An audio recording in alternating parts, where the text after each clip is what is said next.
For a shared fiscal year 24-25 budget work session by the two service areas that I currently oversee, budget and finance, as well as city operations. These service areas provide the tools, the resources, the systems, and the services that all of our bureaus need in order to be able to better serve the community. As we're going to hear today, they're also deeply involved in implementing the transition to Portland's new form of government, fulfilling the direction of voters, while also experiencing a great deal of change themselves. Today provides an important opportunity to better understand their restructuring efforts, discuss how they are stepping up to meet the city's changing needs while planning for the constraints, and consider questions that will allow central services to be more effective well into the future. As I've done at the start of each session, I'll take a moment to overview the city's fiscal environment, my budget guidance, and the goal for these sessions. The city is facing unique financial pressures with the expiration of the one-time federal support dollars during COVID, ongoing inflation, a backlog of deferred maintenance, declines in revenue streams, legal obligations, higher personnel costs, and costs related to the implementation of voter-approved charter reform. Because this budget will span both forms of government, the budget must meet the most critical needs of Portlanders while also balancing the fiscal constraints, and it must carry out the transition to the new form of government as approved by Portland voters.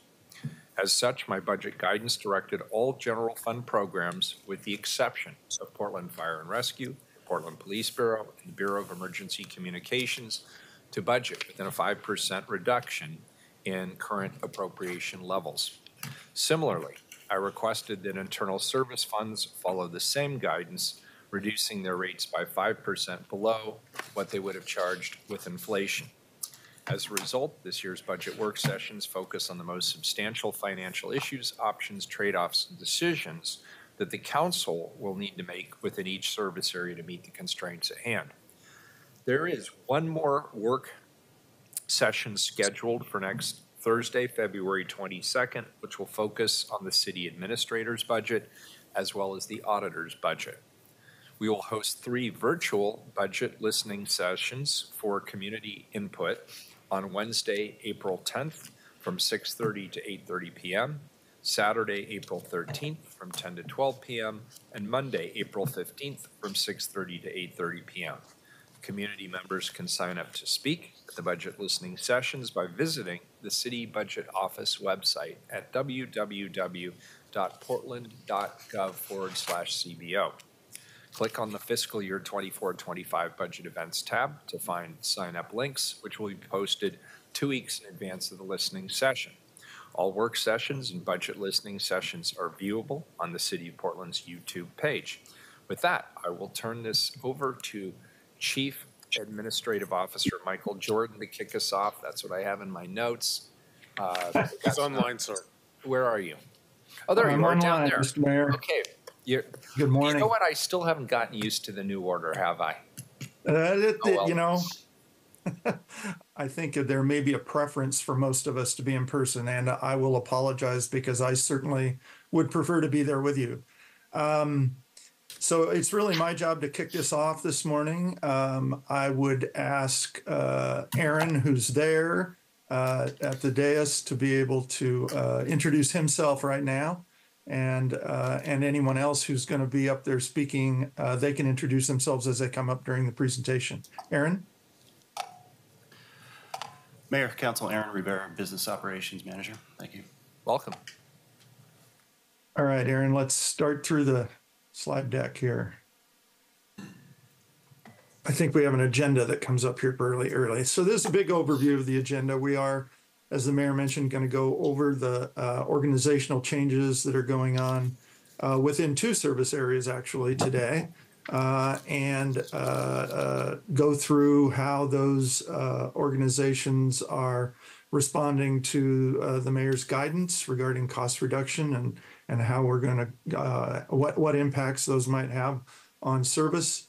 We'll look at a few key financial issues that I think most of which the council's heard about, but we'll want to go over those that are facing these 2 service areas and quite frankly, the city overall. And then last, we'll take a look ahead. And next slide, please, Aaron. You can go one more. The mayor already went through these. Okay. to kick it off, Mayor, you mentioned this. These two service areas, not only are they really ground zero for the change, there are no service areas that are going through as much change and as many movements of staff and reorganization as these two service areas, which to a great degree, but not entirely, make up what we currently know as the Office of Management and Finance. But there are exceptions, and I'll go over those. And they're going through that change. They're also actually leading the change in many areas. Mr. Mayor, you mentioned the transition team, but also the facilities group. The council's well aware of all the work they're doing to accommodate the new council. HR is taking on a huge amount of work in all the movement of staff, and in some cases reclassifications, the creation of brand new positions. So HR is heavily involved. Our tech folks are making sure that SAP has all the right structure in it, that our budget structures are correct, our accounting structures are correct. And that's a huge lift. The city budget office is taking us through a new budget process. We are certainly in some ways making it up as we go, but they've taken on a huge lift in not only running the budget, which is always a huge lift, but now doing it in a different way for service areas. And then lastly, I'll mention business operations. They are instead of just working for OMF, which is what they had done in the past, they are now taking on multiple new offices that are moving into the city administrator and mayor's office. They are also preparing for a 12-member council and how what they will need budget-wise, along with doing two service areas and establishing those. Next slide. So let's talk about city operations first. Most of you realize these are the folks who really make the place go. They're behind the scenes. They're providing the materials and the equipment and the technology, which really allows all of the folks who are delivering direct service to residents of Portland to be able to do that in as effective way as possible. Next slide. So here is what the groups that make up the new city operations service area. And most of these are former OMF, either bureaus or divisions. As you can see, there are a couple notable exceptions. Procurement services has moved out of revenue finance over into the operations group. And the independent police review has moved into city operations. I think most of you are aware that that move is really to prepare for the future when this office will phase out and we will phase in a new oversight committee for the police. And it was thought that that committee, to maintain its independence, should be out of public safety. And so we have at least chosen for now to put it into city operations. Certainly a future administration could make adjustments to that. One thing you do not see on this page is asset management. You may recall that that's a new office that we want to create to elevate the practice of asset management across the entire city.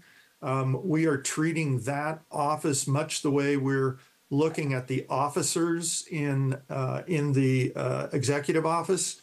We are going to go through a process with the organization this year to establish the purpose for that office, the span of control, its accountability, what will it be accountable for across the enterprise, and then what level of staffing might be necessary in an office like that for it to be effective in being able to raise the profile of the practice of asset management across the whole city. And I guess I might add, special projects is really what we used to call the SPOT team. So it does citywide projects. They are completely immersed right now in the transition and work with the transition team. But ultimately, after transition is completed, there will still be that office for special projects. Next slide. And so over to the budget and finance service area. Pretty self-explanatory. These folks represent pretty much all things financial for the city, whether it is the budget, as we are experiencing now, or it's revenue collection, it's accounting, it's financial oversight through policies, it's our risk management groups, all of those things, all things financial in budget and finance. I might note that many of these divisions are also from the old management and finance, but there are a few differences there that I'll note. But I really wanted to say is when we looked at the span of control of both of these areas, there was some discussion about keeping them together as one service area. And I think you'll see when Aaron goes through the details of these two service areas that if they were together, first of all, it would be a huge span of control from a financial and a personnel perspective. But secondly, the amount of risk that is the city is exposed to through these activities is really substantial. And we wanted to make sure that the spans of control were appropriate. So there was appropriate oversight of the levels of risk that the city has in these areas. And lastly, I anticipate that the future city administrator will want to have a direct line of sight to the CFO for the city. And we anticipate that the deputy city administrator over this area will also act as the CFO for the city. Next slide, Aaron. So here are the divisions you see in budget and finance, and you'll recognize some of them from being in the current OMF. So revenue and accounting, risk, debt and treasury, grants management, and special appropriations currently reside in OMF in the financial group. But you'll also see things that don't currently reside in OMF. So police, fire, disability, and retirement, the small donor elections program, and the city budget office, which was an independent office before, now will be under budget and finance. I might note, and I'll just reemphasize, we put the group that used to sit business operations that oversaw business ops for OMF now resides in budget and finance, but they will be doing the biz ops functions for both budget and finance and for city operations and for the council and the executive office and all the things in there. And you'll remember that we are moving PDX Solutions into the executive office, and it has a significant number of programs which have an interesting, let's just say interesting financing mechanisms and a fairly substantial amount of transactions and contracts that go through that operation. And this BizOps group is pretty dramatically expanding their span of work. Next slide. I think I'm turning this over to you here, Aaron. Thank you. I'll start just by saying that we're still finishing up the budget development process. And so this snapshot was taken a little bit earlier this week. These numbers are, there's a little bit of movement, but they shouldn't materially change. Between the two service areas, the budget exceeds $1 billion in over 21 organizations. This slide, the requirements of budget and finance, is $553 million in requirements, grouped roughly by service type and area of responsibility. Fire, police, and disability retirement is the largest budget in the finance service area, totaling $288 million. The financial service divisions, including revenue division, accounting division, debt management division, and treasury, total $180 million. Risk management comes in at $61 million. Budget and business services, including the city budget office, business operations, total $12 million. The Grants Management Division, small donor elections and special appropriations, total 11 million. The total FTE for these organizations is 289 FTE.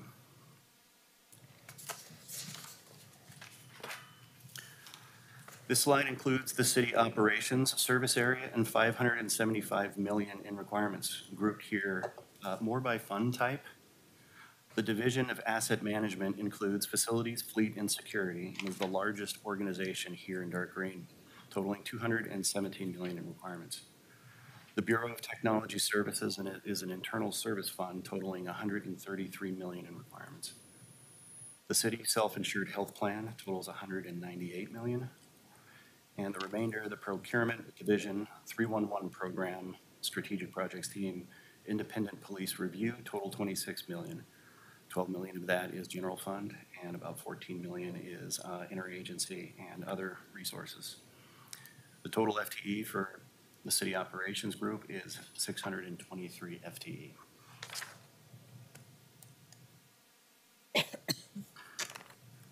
This is a slide displaying requirements for both of the service areas.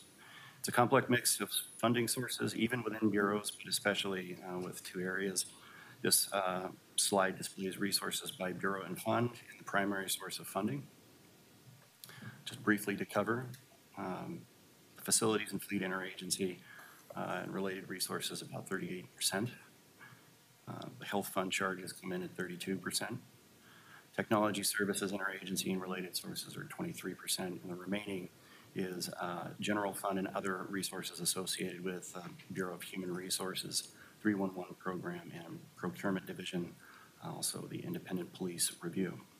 On the budget and finance side, totaling 553 million. At 52%, fire, police, disability, and retirement levy notes and related resources are the largest resource. 31% is related to revenue division, mostly collections funds like the arts tax, local improvement district, convention and tourism fund, also intergovernmental agreements with Metro and the county for collections services. The risk management division, interagency and related resources is 11%.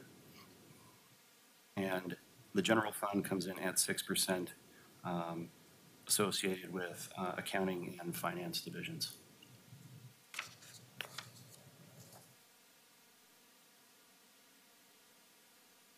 In the next couple slides, we'll talk about our constraint target.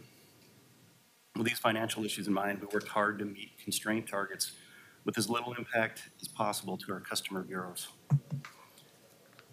We have some of our leadership team here today and slides later in our presentation to discuss the impacts of these reductions. If I may speak more about our process and how we finalized our constraint approach.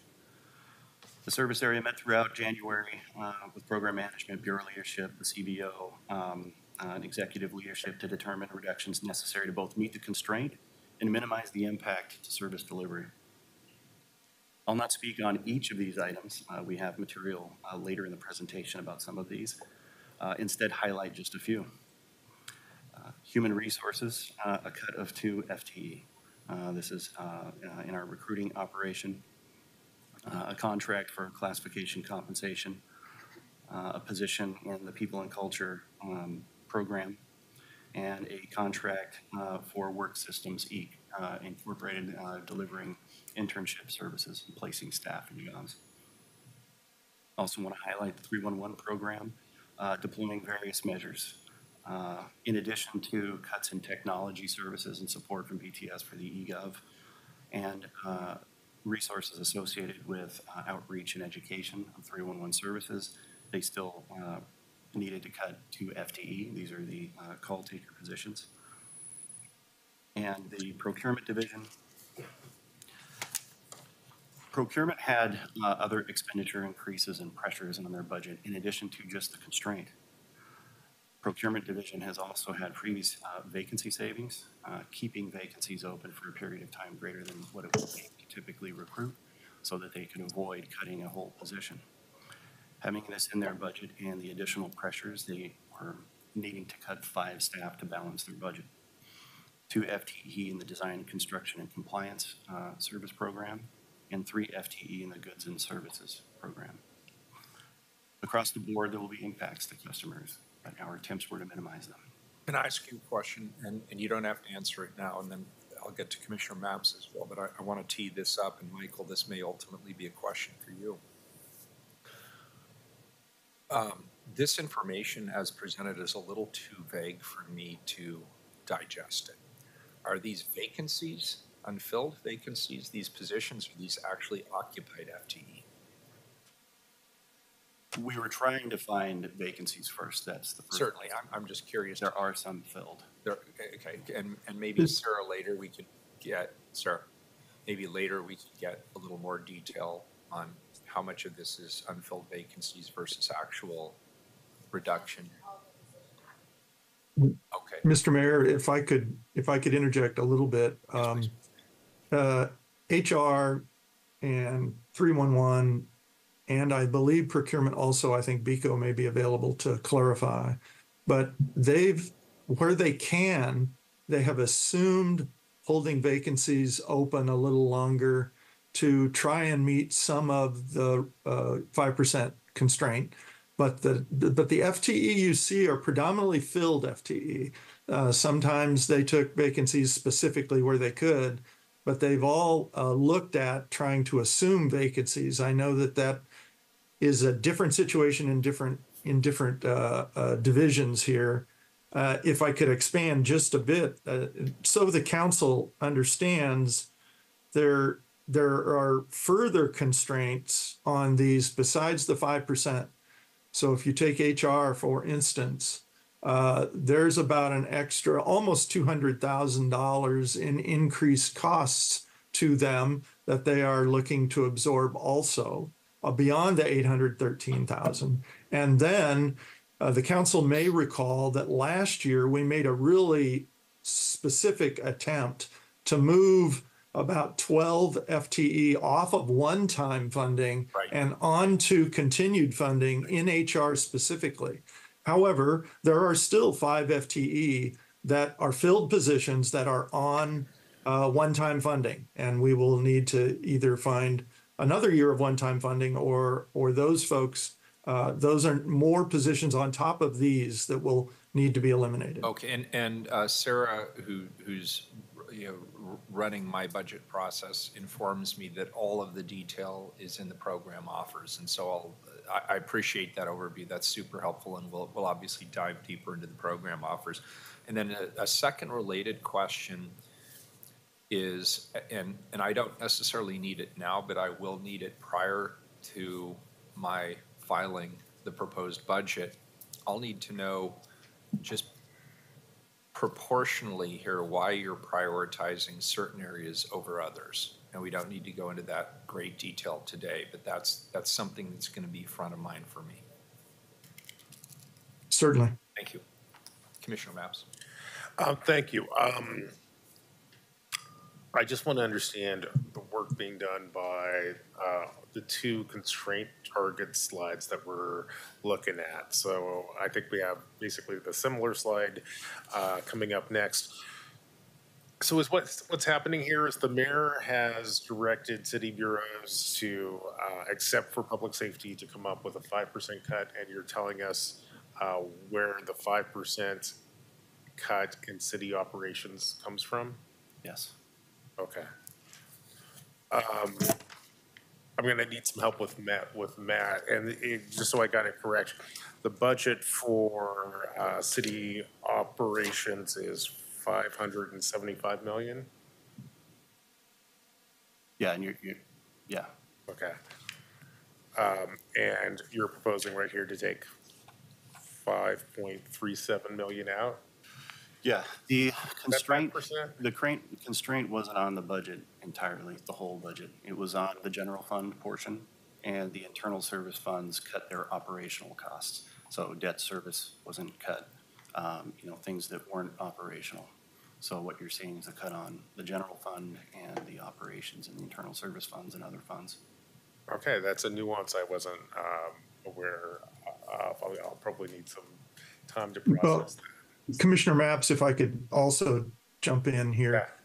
When you see these entire budget numbers on the pie chart, for instance, you'll note that the biggest budget in finance is the police and fire retirement fund. Yeah. And that's literally just levy money in and benefit payments out. And it's a huge amount of money, but I can't remember. I think there are only like 15 people in that division, but it's basically levy money in and benefit payments out. And yet it's a huge budget.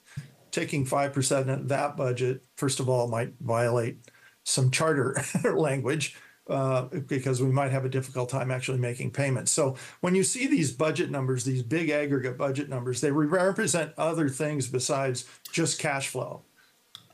Mike, and thanks. That's really helpful. And one of the things, just some feedback now, I realize reviewing this presentation today, it probably would have been helpful for this particular presentation today if we had information about where the money is coming from, whether it's general fund dollars or some other funds. It clearly matters a lot in this particular space, and I'm still trying to parse that out.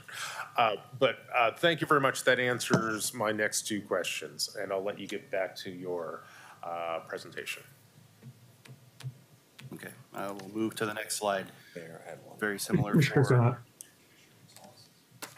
Yeah, I just want to make a quick note on the last slide. When we talk about the hold harmless for public safety, I think there's at least an academic discussion to be had as whether 311 should be protected by that. When you get under the hood of the reality of what 311 deals with, it's broader than just alleviating 911 and even our non-emergency numbers, but there is some nexus there. And when we are getting, for example, education programs to get people to utilize 311 more efficiently, it does alleviate our emergency system. So I would just maybe put a little asterisk there when we're talking about the 311 program. There's probably plenty of other pieces here that have some connection to public safety, but that one just jumps out at me a little bit. Commissioner Gonzalez, I couldn't agree more. The trajectory on 311 for the last few years, I know the council is aware, is that we've been looking to expand service and try to take more pressure off 911 and really moving 311 towards being the city's front door. And this will at least put a bit of a pause on that trajectory. And so I think your point is well taken, and we should discuss it more. Thanks.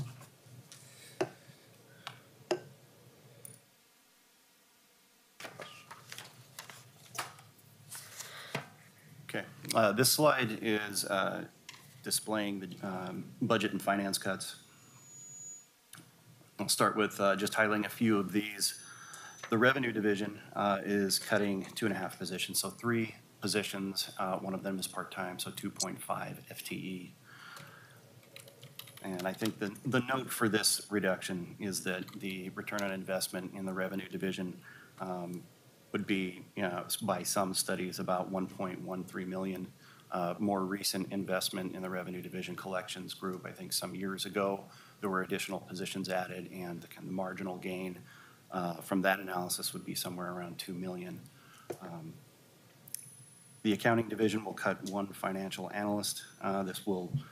They'll be doing some realignment, but it will impact operational accounting and the annual financial report production. Also, business operations, we cut a financial analyst providing budget development, monitoring, purchasing, and contract support for our customers. I think those are the items that we'd highlight in terms of the cuts to people in this slide.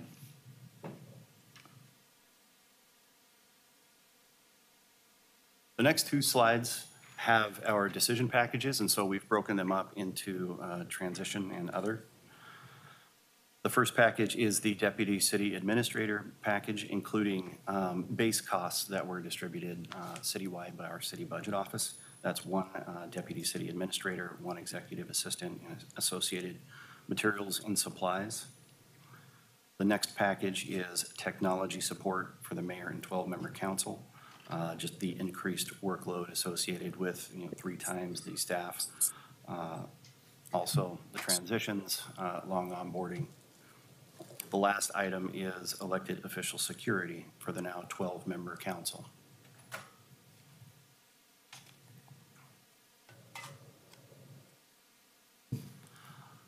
The next slide, these are also decision packages. Now, note, in the past, special appropriations was a separate budget submission containing grants, programs, resources for activities that are not associated with a particular bureau. Included in the non-transition decision packages here are citywide requests from special appropriations for council consideration and others. The first, the levee system and flood safety requests a total of $6.3 million. 1.1 is for key positions in the Portland Bureau of Transportation, Development Services, Portland Parks and Recs, for consultants and consultant support to plan and coordinate the efforts of internal and external partners. 5.1 of the request will bridge funding to pay for the flood safety benefit fee while the city determines which of several options is the best suited to cover this fee on an ongoing basis. The third item is the independent police review constraint add back and advice of council. We included this decision package so that we could meet the requirements of the settlement and not reduce the resources in that organization. The city fleet relocation is, we have additional materials and presentation. Maddie Sauter's here. Before I transition it over, I'll just note that the last package is a PSEF request, the green fleet conversion. And that comes in at $25 million. So Maddie, I will turn it over to you. Yeah.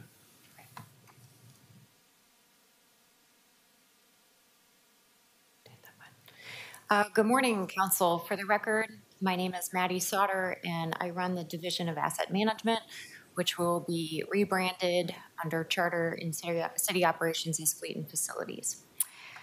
So I'm here today to talk about the Kirby Garage, which you've all been to and have experienced. And you also have provided in the City Operations budget submittal a pretty extensive executive memo explaining all aspects of the project, from existing conditions to our proposed relocation to an alternatives analysis of the different options that we've looked at over the years, to some present value analysis on those options. So this decision package is coming forward predominantly because we have no other choice. This facility has been flagged since 1976 as being inappropriate for fleet operations. There have been 7 attempts since then to move city fleet out of this location. And in that period of time, the facility has degraded in condition and then also grown by almost 300% in size. So we have reached the end of the line with this facility, and we are really hoping that this council, despite all of these pressures, I think that exist probably every year, to not take action on this, that this council can help us move it over the finish line. So we've provided some basic demographic information about both city fleet and the Kirby Garage. We have the largest municipal fleet in the state at 3,800 units. And about 60% of those are serviced at the Kirby Garage, which is City Fleet's headquarters and its primary maintenance and repair facility. There are also 6 other satellite locations throughout the city that do full service repairs for light-duty vehicles. What's notable about Kirby is it's where the majority of the city's heavy-duty vehicles are located. So that's dump trucks, aerial pickers, police's mobile command unit, bobcats, you name it. If it is big and it rumbles, it's worked on at the Kirby Garage. It's also where the majority of our staff are located. So we have 65 people in the garage. I think it's worth noting that PBOT owns what is a physically separate but almost conglomerated facility called the Stanton Yard, which is essentially the basement of the Kirby Garage on a hill. And PBOT's former roof is now a floor for us that has been weight restricted to help service light-duty vehicles. And PBOT has in that location traffic signal engineering, meter shop, and sign shop. So it's an additional 45 people in a unit that we're communicating with about the situation at Kirby, but also trying to assist to see what we can do to move them out of that site. Kirby was constructed originally in 1921 as a blacksmith shop. In 1922, a series of buildings called the Stanton Yard served as the city's first public works facility. And then the garage was actually dedicated in 1971 to just City Fleet's use. As we noted, there's a number of condition issues, some of which can be remediated at a pretty large cost and some of which can't. So just following the arrows here, you see that the garage is extremely tight. It is jam-packed. There's often vehicles packed 2 to a bay, if not 3 to a bay, which means that we have a lot of issues with vehicle turnaround.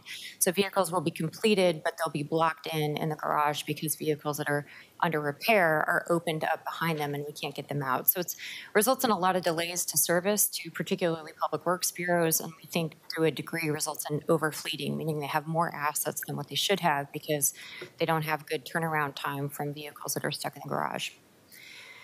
We also have an irremediable condition. You can see a downward arrow there that matches the slope of the floors. You can see Keith sitting on a bench there, and that's our operating state. So where this really matters is when you have heavy-duty vehicles. Not only are they unlevel when we're trying to check oil fluid levels, for example, but we also have staff who have to work under those vehicles. And so you'll see another photo with chalked wheels, and that's, in fact, we brought some staff who can speak to this if you're interested, but I think every employee at City Fleet has had a vehicle roll where they're under the vehicle and it starts to move because something has failed with the chalking. So it's a serious safety hazard to have floors like this. We also have no modern fire protection system. So we do have 45,000 gallons of diesel fuel underground right to the west of the facility. We also have lithium-ion batteries, oil, diesel fuel in the vehicles at any given time, probably about 1,000 gallons. And there is no modern fire protection system here. So there's no PA to announce that there would be a fire. There are no smoke detectors. There are no sprinklers. And we do weld at this facility. And then lastly, and probably what brought this to the front of the fore this year, is that the roof is beginning to fail. And so the roof has reached end of life about 5 years ago. We're starting to have tar and water drops onto the vehicles, and we are unable to pull off of the roof without affecting operations. And it's an 18-hour-a-day facility in snow and ice. It's a 24/7 facility. It's an essential employee working facility. So we don't really have a way to do some of this fundamental construction without having City Fleet move out of the garage to do that construction. And then really the question is, what value do we get by reconstructing this site to begin with? So we have looked at different alternatives. The cost to remodel Kirby fully loaded, and so that includes all direct and indirect costs, is estimated at about $43 million, not including a temporary facility to relocate them to while we perform construction.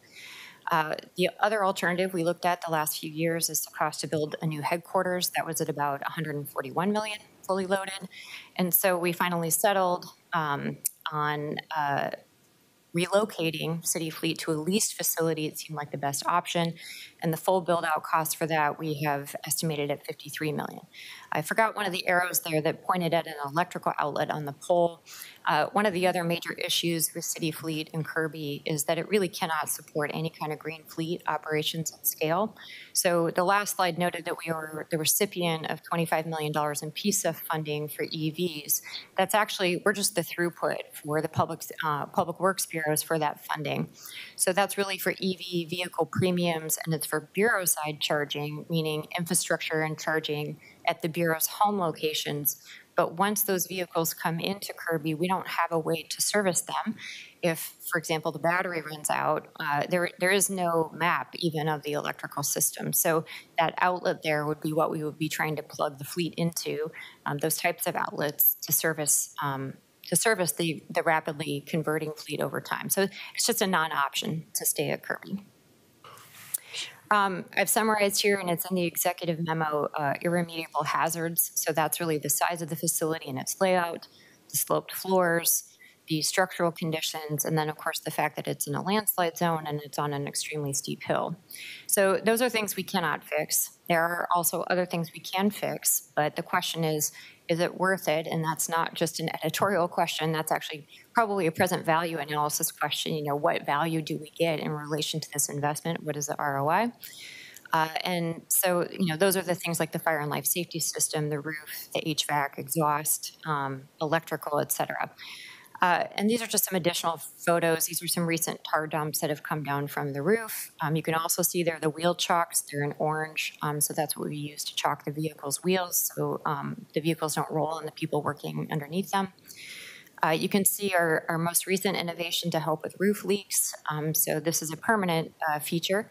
We have rainwater that collects in the tarp and then it dumps down into the dumpster below, and then we periodically drain that. And so that will be in place until we can get the roof either torn off and repaired or relocate. And then lastly, down in the corner, this is the only ADA accessible bathroom in the entire garage, which has probably about 60 people. That's the bathroom I get to use when I go there. It's hideous. And it's also, you have to, if you were in a wheelchair, you would have to wheel up about a 20-foot long ramp that's at a 6th degree grade. It's just inappropriate at every level. So there are no amenities here that are appropriate for staff. Often we look at facilities downtown and we think they're doing okay. It's very different when you get out into the field. So inappropriate really at every level for an operational facility. As noted, we've been working on this for a while because we know that the garage is decaying. So we did some compare and contrast of different alternatives that we've been looking at. Again, fully loaded cost to renovate Kirby is $43 million. Build and relocate is $141 million. Length of benefit to renovate Kirby, I would peg it 0 years because of its irremediable conditions, particularly size. And build and relocate would really be an ideal option, but when you consider that even leasing and relocating has pretty hefty ongoing costs for the bureaus, doubling that or almost tripling that for building and relocating has really been a non-starter. We did bring that idea forward the last 2 budget cycles for bureaus to review and potentially support, and essentially we were informed that this was just financially unviable for them. And so that's actually what got us looking at a leased facility. At the very least, if we know we were going to have expensive tenant improvements and specialized equipment wherever we go, is it possible to avoid at least the site and building costs by pursuing a long-term lease? And so that's where we ended up looking at this option. So as noted, this is, I think, kind of like Goldilocks. It's right in the middle, and it gets us a good facility quickly, but not at this very steep upfront cost. This is a photo, I think this is our next to last slide. This is the site we're looking to relocate to.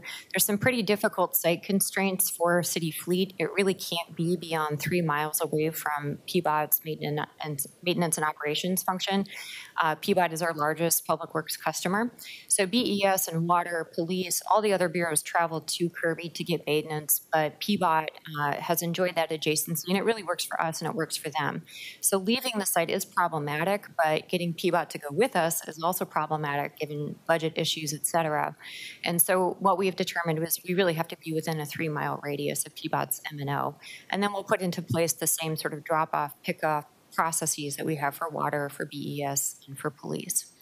We've located a site that meets these criteria. It is on Swan Island, and I want to acknowledge the fact that there are also seismic risks there. Our challenge has been finding a facility or a piece of land that is appropriately sized within 3 miles of PBOT that meets all of the seismic criteria that is affordable. And we've been looking for several years and have never found anything. And so this, I think, is the next best option, and it becomes really a question of what is the greatest risk. We have the potential for catastrophic risk at this site, although we can remediate that to a degree through seismic upgrades, which we've budgeted for. And then we have the daily risks at Kirby that we experience and incur every single day. And so from a risk analysis perspective, this is still, I think, a really good option for us. It's 105,000 square feet, so it's greatly increasing in size. You can see the photo there in the middle. It's phenomenal. It has flat floors, it has smoke detection, it has all the things that one could want. And we have also costed out seismic ADA upgrades within them. On the far right is a picture of BPA's most recent fleet operation. They constructed that just a few years ago, so that's essentially what we're aspiring to in terms of programming. I would also note it has a lot of ergonomic improvements that we're looking at, things like lifts, so that our employees are able to mind their bodies as they're working through their career. The other thing is we are costing into this EV loads and the potential for RNG, renewable natural gas. So it's a key bridge fuel for us in the path to net zero. And currently, we do not have the ability to work on that, those types of assets at Kirby. And so it creates a core problem for us in moving the fleet to net zero because we can't service that equipment at Kirby. And there is the potential for expansion in case there's other needs that want to co-locate with us in the future. We've talked to BTS about their radio shop. We've talked to PBOT about the Valvoline building, which is where the de-icing equipment is located. We have talked to Fire about their needs from a fire apparatus standpoint. So right now, there's just enough space for city fleet, but over time, this could be an area that we develop and host other bureaus at. And in fact, we already have a mini operation up to the north there, the yellow arrow. That's our vehicle processing center. We had to move there very urgently last summer because ODOT took back some parking that we had in the Kirby area, and they need a lot of parking to do their work. I did want to note there's a facility across the street that is vacant that may be ideal for some of the PBOT Stanton Yard operations, and so we've offered to look at that and pursue that for them if they're interested. But just some financial and lease details, and then we can either continue on or open it up to questions. The lease is a 23-year lease with 2 10-year options to extend. If that sounds a little weird, it's because we had to make sure that the lease was longer than the full faith and credit bonds that we would take out to finance the tenant improvements and equipment.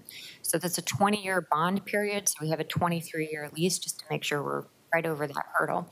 And we have assessed that with the city's general counsel, and they are comfortable with that. It's very difficult to sync up the real estate market with the budget process for the city. So we're piecing it together. We have a letter of interest that is a risk-free, non-binding letter of interest in place until the end of the month. At the end of this month, if we're signaling interest from council, we will sign a binding letter of agreement that gets us to June 30th. And it's basically about $150,000 that we would put down to say, we're serious about this, and it will allow the budget process to proceed, and it will allow us to complete our due diligence. I do want to note you'll probably see some stuff coming before council soon, which is an RFP for architectural services. We have done pre-design in this space, but we don't yet have an architect on board. That architect, as you know from city council, from city hall, that's what's required to really get that schematic design development done so you can understand the true bid on the price. So when we do that work, we will have a firmer estimate, and if there are red flags, we'll be able to see that and yank the project. But if we support this and things look good, we will sign a lease starting July 1st. Financially, the total improvement is estimated at about $53 million, and that covers shell improvements and a lot of specialized equipment that we need. From a cost allocation standpoint, which is the way the internal service funds work, we are forecasting a $1.2 million increase in fleet rates to cover this in 24-25, and that covers the lease cost. I can explain also how that relates with the 5% cut, if you're interested. In 25-26, the debt service to repay the tenant improvements comes in, and that will result in a total increase over current cost at $7.9 million.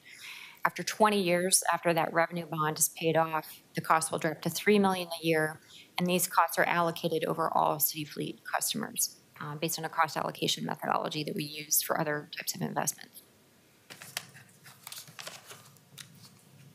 And that's city fleet. So we'll keep going. So I do believe I'm picking up some slides for the rest of the budget for city ops and budget and finance. And we'll also be handing this off to BTS and I think HR to speak to some issues.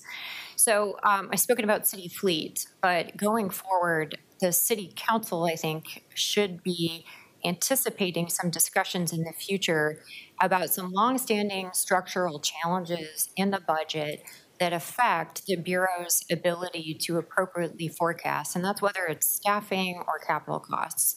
And so there are probably some changes on the horizon starting with discussions starting next year about how city operations in particular's budgeting happens. And so I'm going to speak to that a little bit, accompanied by Jeff and Tracy.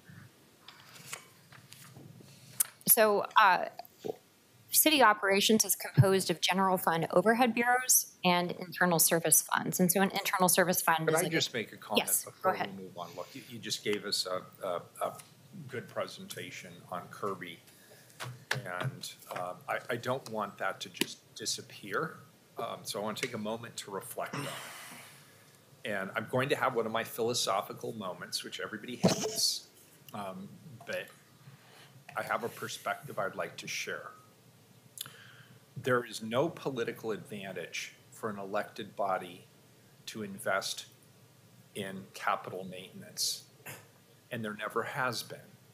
And that's why for 50 years, this project has been put forth by the Bureau for city councils and a whole string of mayors going back to 1976. I'm not even sure who was mayor back then, to be honest.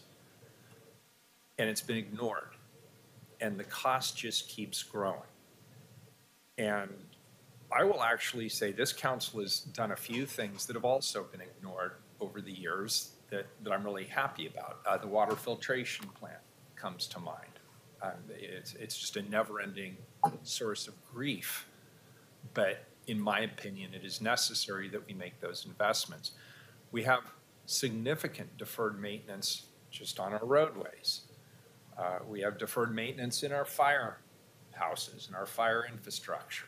And I could go on and on and on. I don't need to. And even our own city facilities have their issues, as you point out. So I think, Michael, the opportunity here is as we shift to a new form of government, what we really need is a capital improvement plan. And like every 5 years, the city council needs to commit to one of the big projects.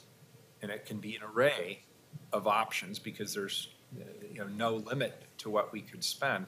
But the problem is this, and Portland's not unique in this regard. All the infrastructure that was built in this city, we went through an infrastructure binge, utilities about 100 years ago, 110 years ago, more recently transportation infrastructure in the 50s to some degree into the 60s. And a lot of the city's infrastructure was built alongside that infrastructure. Well, guess what? It's all reached the end of its useful life. Our sewer system, our water system, our filtration system, our firehouses, some of the early ones, our roadways, and even our city infrastructure like garages. So the problem's not going to get better, it's going to get worse, potentially much worse, because all of this stuff falls apart at the same time. And when it falls apart, it is always more expensive to repair the longer you wait. So what I think we need is, some of the first recommendations here are just non-starters because we can't print money. But I like what you're doing here, and I want to acknowledge it. If we commit now to a longer-term strategy, and we're clever about the financing of that strategy, we can make real progress. And I want us to be innovative in terms of how we finance a project like this. We talked several years ago about the Build PDX initiative, and it had more successes than failures, to be honest with you. But that was simply creating a financing mechanism using expiring tax increment financing resources. And there are probably other creative tools, financing tools that we could use that we could dedicate towards infrastructure needs like this. But I think we need a plan, and if this is moving to the city administrator's office, I just think it gives us that unique opportunity to be able to put that plan together and commit to it via resolution and have it be part of the game plan going forward. But that's just sort of my philosophical thought for the day. Commissioner Mapps. Sure, Mr. Mayor, here I want to say I broadly support you. As a guy who's your public works commissioner, one of the things that's just very apparent to me is that the city is falling behind in terms of asset management. Mike made a gesture towards the city strategy towards asset management moving forward. I'll confess, Mike, I don't think I fully understood what the plan is, but I'm glad that there is a plan, and I do hope that we as a council move forward. And I do hope that we have a richer and more detailed discussion about the proposal on the table for Kirby. Frankly, it looks like one of the big moves that's on the table for this budget cycle. So this is one of the last things this particular council, one of the big new moves this council is likely to do as a guy who deals with the city's trucks just all day, every day. I know it's needed, that's just the Peabody space. If you ever spend any time around, for example, the police bureau, you also know those guys and gals rip up their vehicles all the time and need all the support that they can get. At the same time, I would like to have a richer understanding of how we pay for two particular options, the lease and relocate versus the build and relocate. I would assume that on the build and relocate side, there'd be some bonds involved, but I also heard that there would be some bonds involved with the lease and relocate option too. I don't understand how this pieces together, but I would like to learn more. And one of the questions which I'll ask before today's over is, what guidance does staff need from this council in order to move forward? Because it sounds like you guys want to move forward at a fairly fast pace.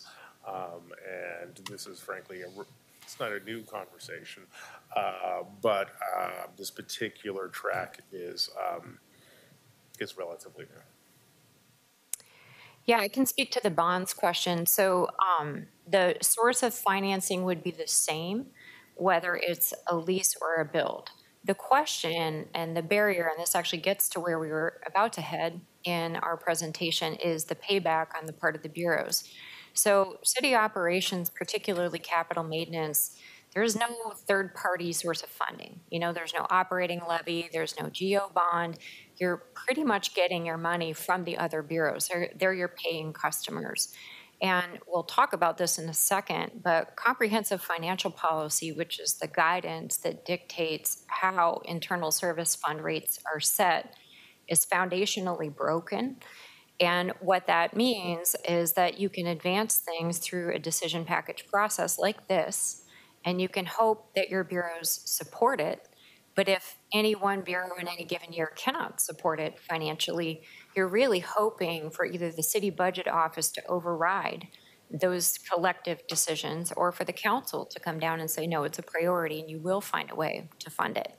And so what's important for us from a what do you need from us is, what we need from you is to say yes, so that we can get that override and move forward, because I don't think anybody is dying to have fewer FTE so that City Fleet can have a new facility.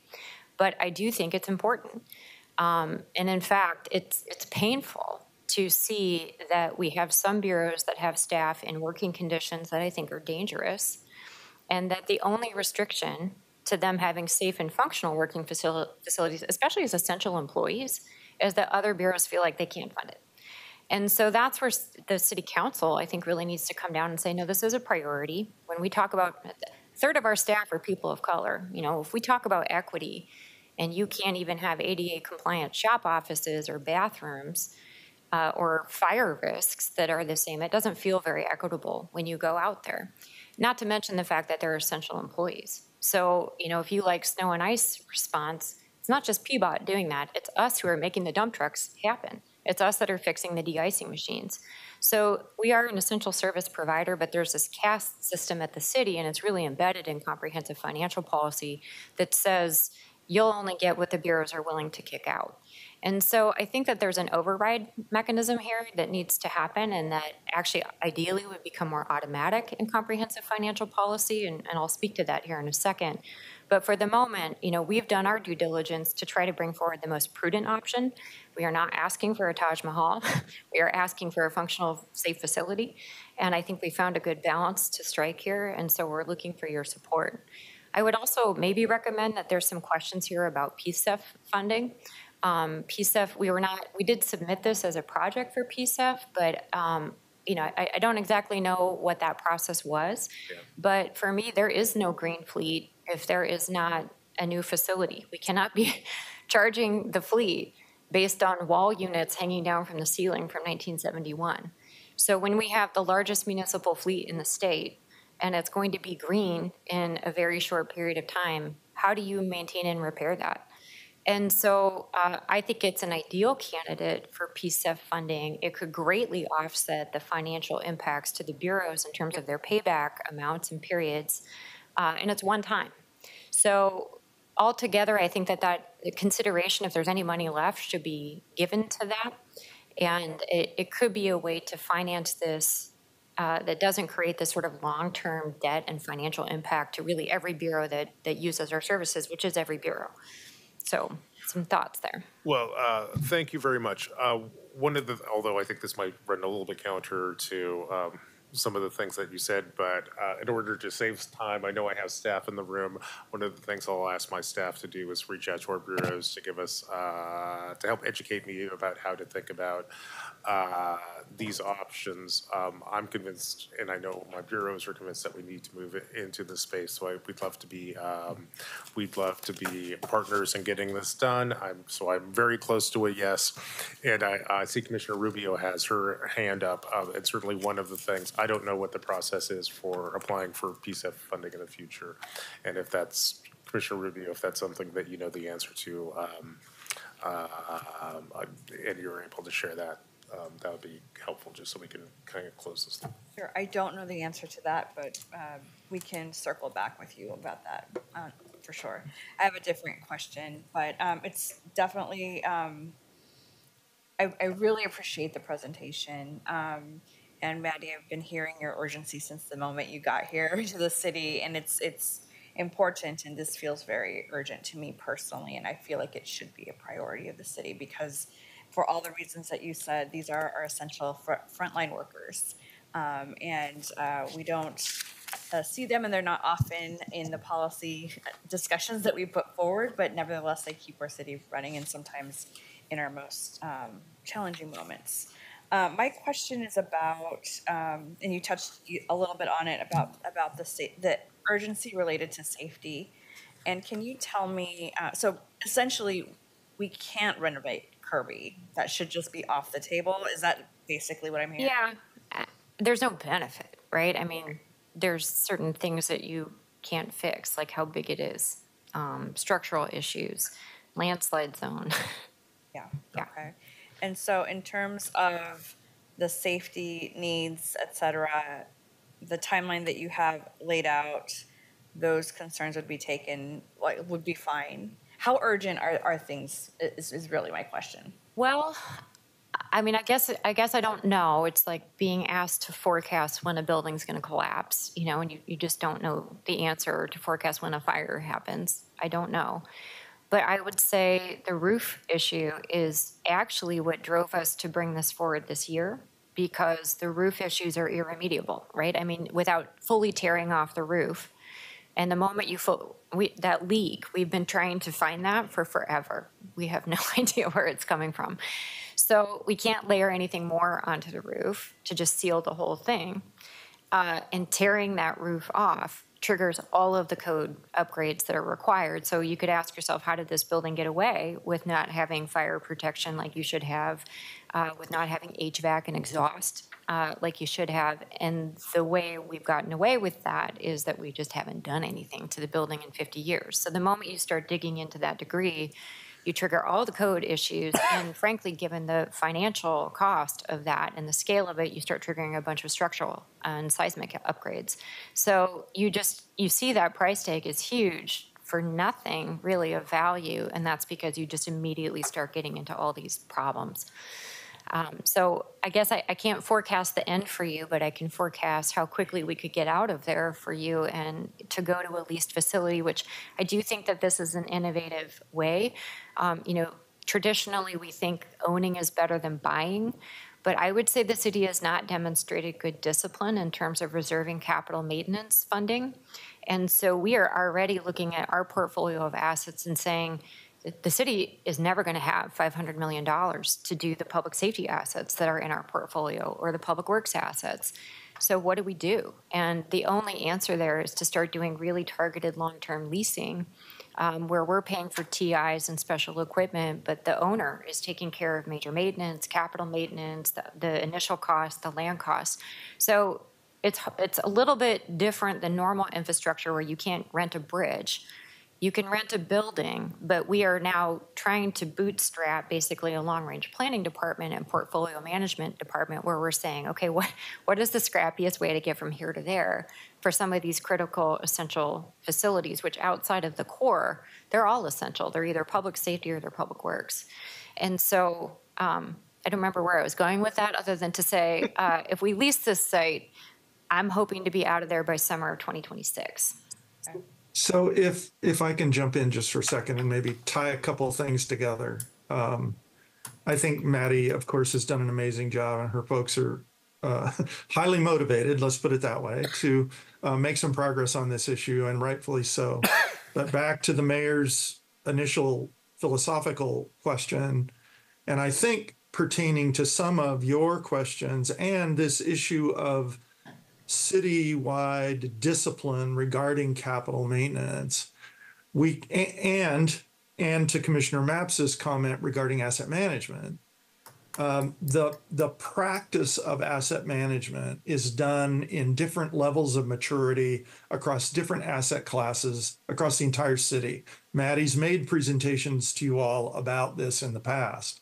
So the asset management group we're thinking of putting together in operations really would be charged with elevating the practice of asset management across the entire city and maturing it to the place where we're all, no matter what the asset class is, we're all having this more full conversation about risk, about investment, about failure rates, all those kinds of things. And here's where we're not very good right now. We bring these questions to you guys in kind of a particle way. You get one this week, and you'll get one in 3 months, and you get one 2 weeks later, and then you get one the next year. And they don't seem to be very much related to each other. And yet they are very related to each other. And back to the mayor's philosophical question, we really need in the new system to think at an enterprise scale about capital maintenance and be able to compare asset classes, risk and failure issues, and bring that to you in a way where we've sifted through a lot of these challenges when you start to look across all the asset classes and how you invest in them. And of course, there's a financial component to that where different tools can be used for different classes in different ways. Take the utilities, for instance. They have the ability to raise significant amounts of money using revenue bonds. You don't have that necessarily in Maddie's case. And so we have to think about the different asset classes in different ways. And we need to bring you a much more comprehensive approach to how to get our arms around what is a problem that will take 20 or 30 years to actually get ahead of.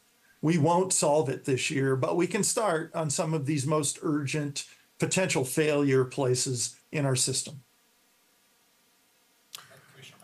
Just a couple of clarifying questions, which I think I know the answer to, but I want to make sure.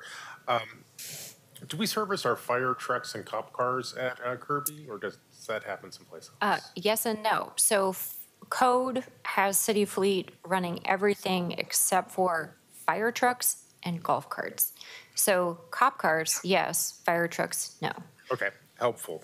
And just so I'm clear on the specific ask that you have for next year's budget, it basically boils down to $1.2 million to facilitate this in next year's budget. Is that the bottom line ask? Yeah, that's the bottom line ask for 24-25. With implications for 20 years moving forward, since we'll be in a new space. Okay, I think that resolves the questions that I have at the moment on this particular topic. Great. Thank you. Provocative conversation. Didn't want to let that go by. Thank you.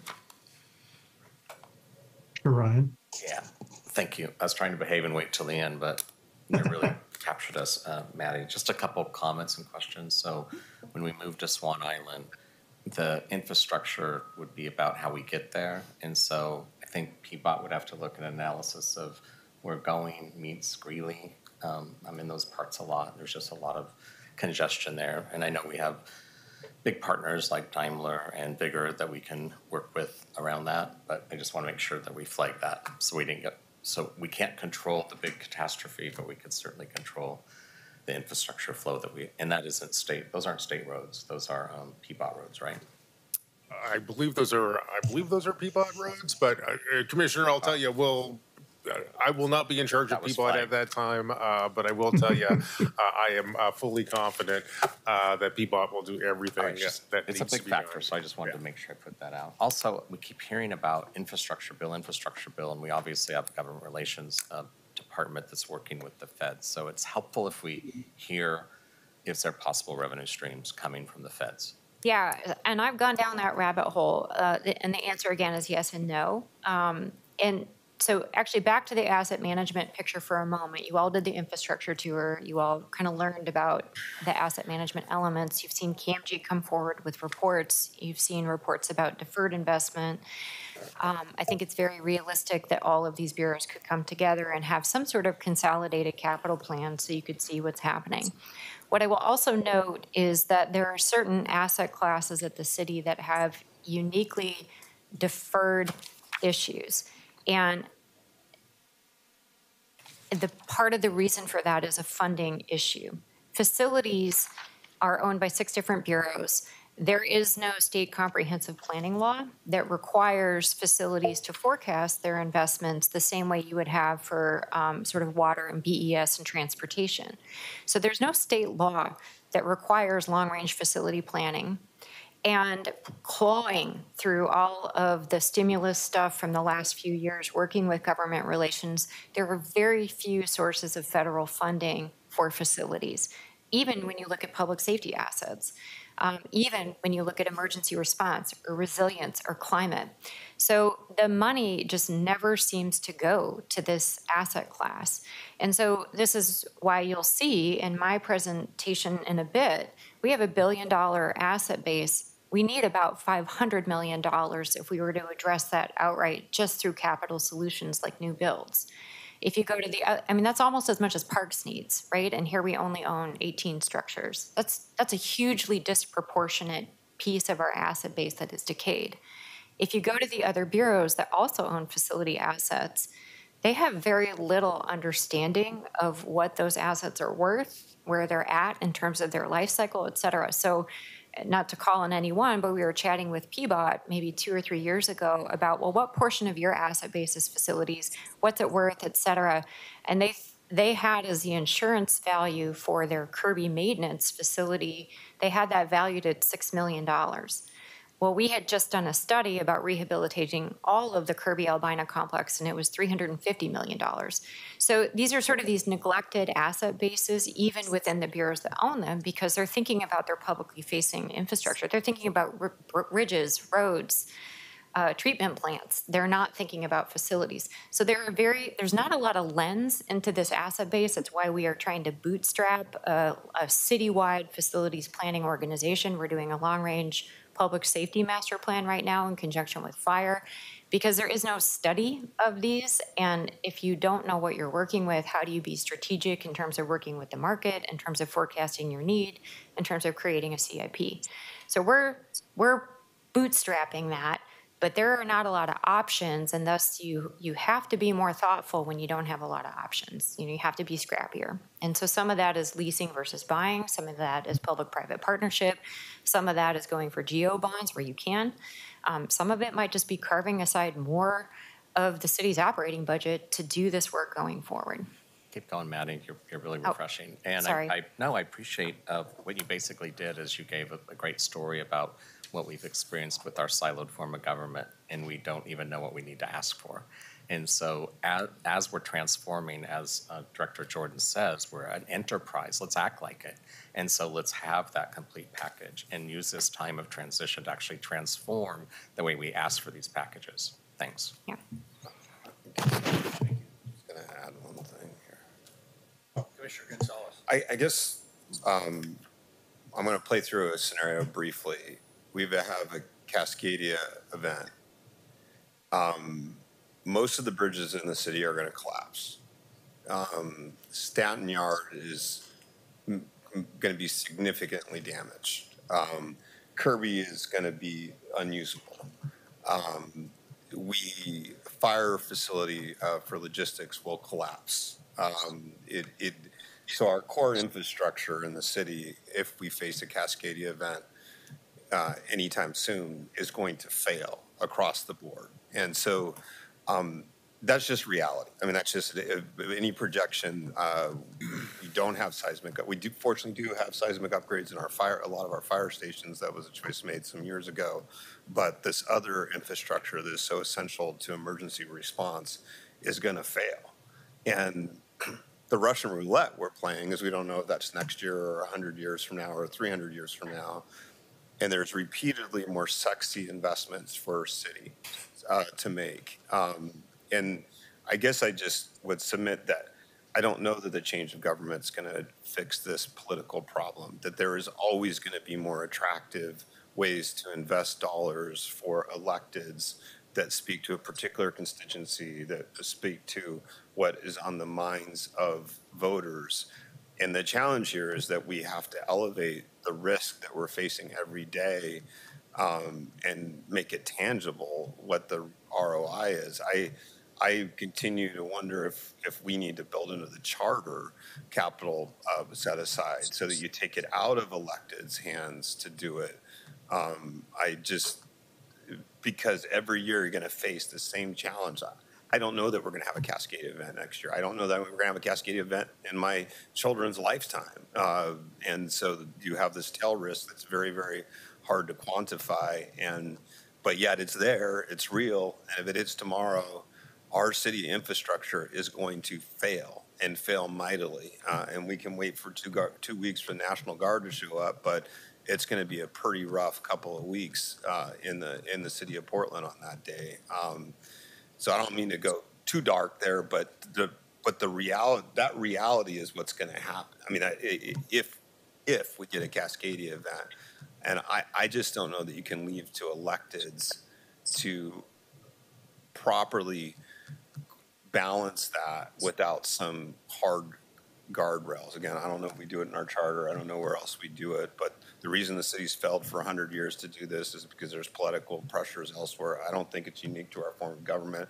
The feds aren't particularly good at doing it either, and nor is the state, in all very different forms of government. So I'll leave it on that dark note. But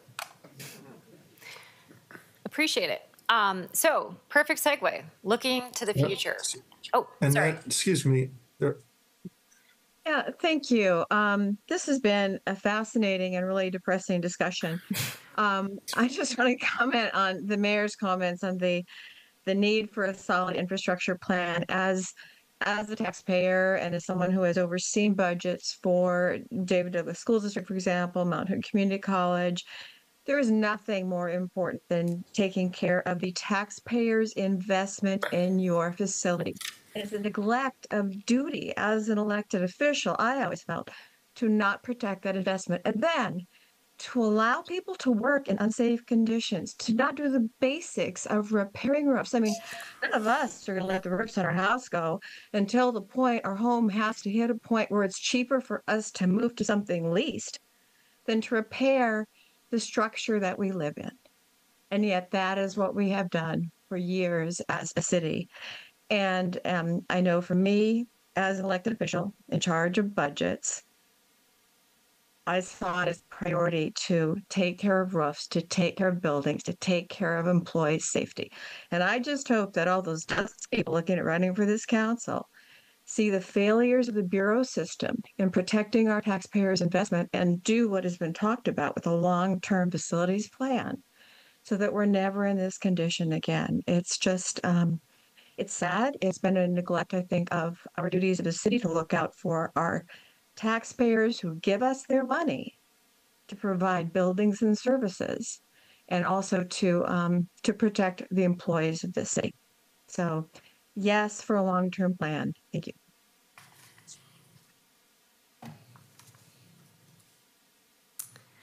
All right. Well, we'll keep going here.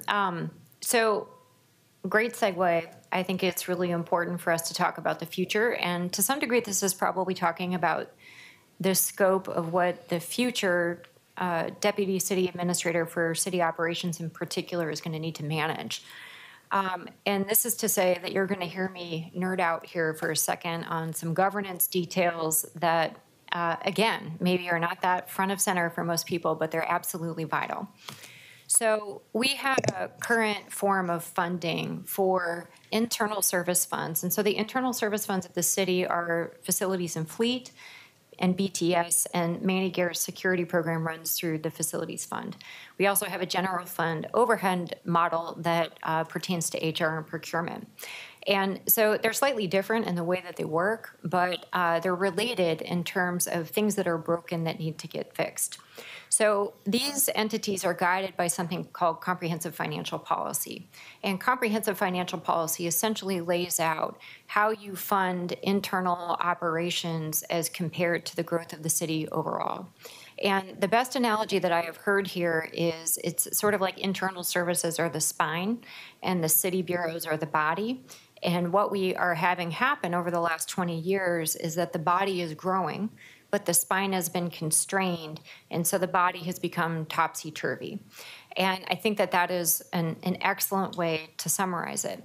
So what comprehensive financial policy does, or the way it's currently articulated, is it's missing some things. So comprehensive financial policy is concerned a lot with how costs for internal services are allocated to the bureaus, but it is missing two core requirements that have to happen prior to that cost of service, is what it's called, assessment being done.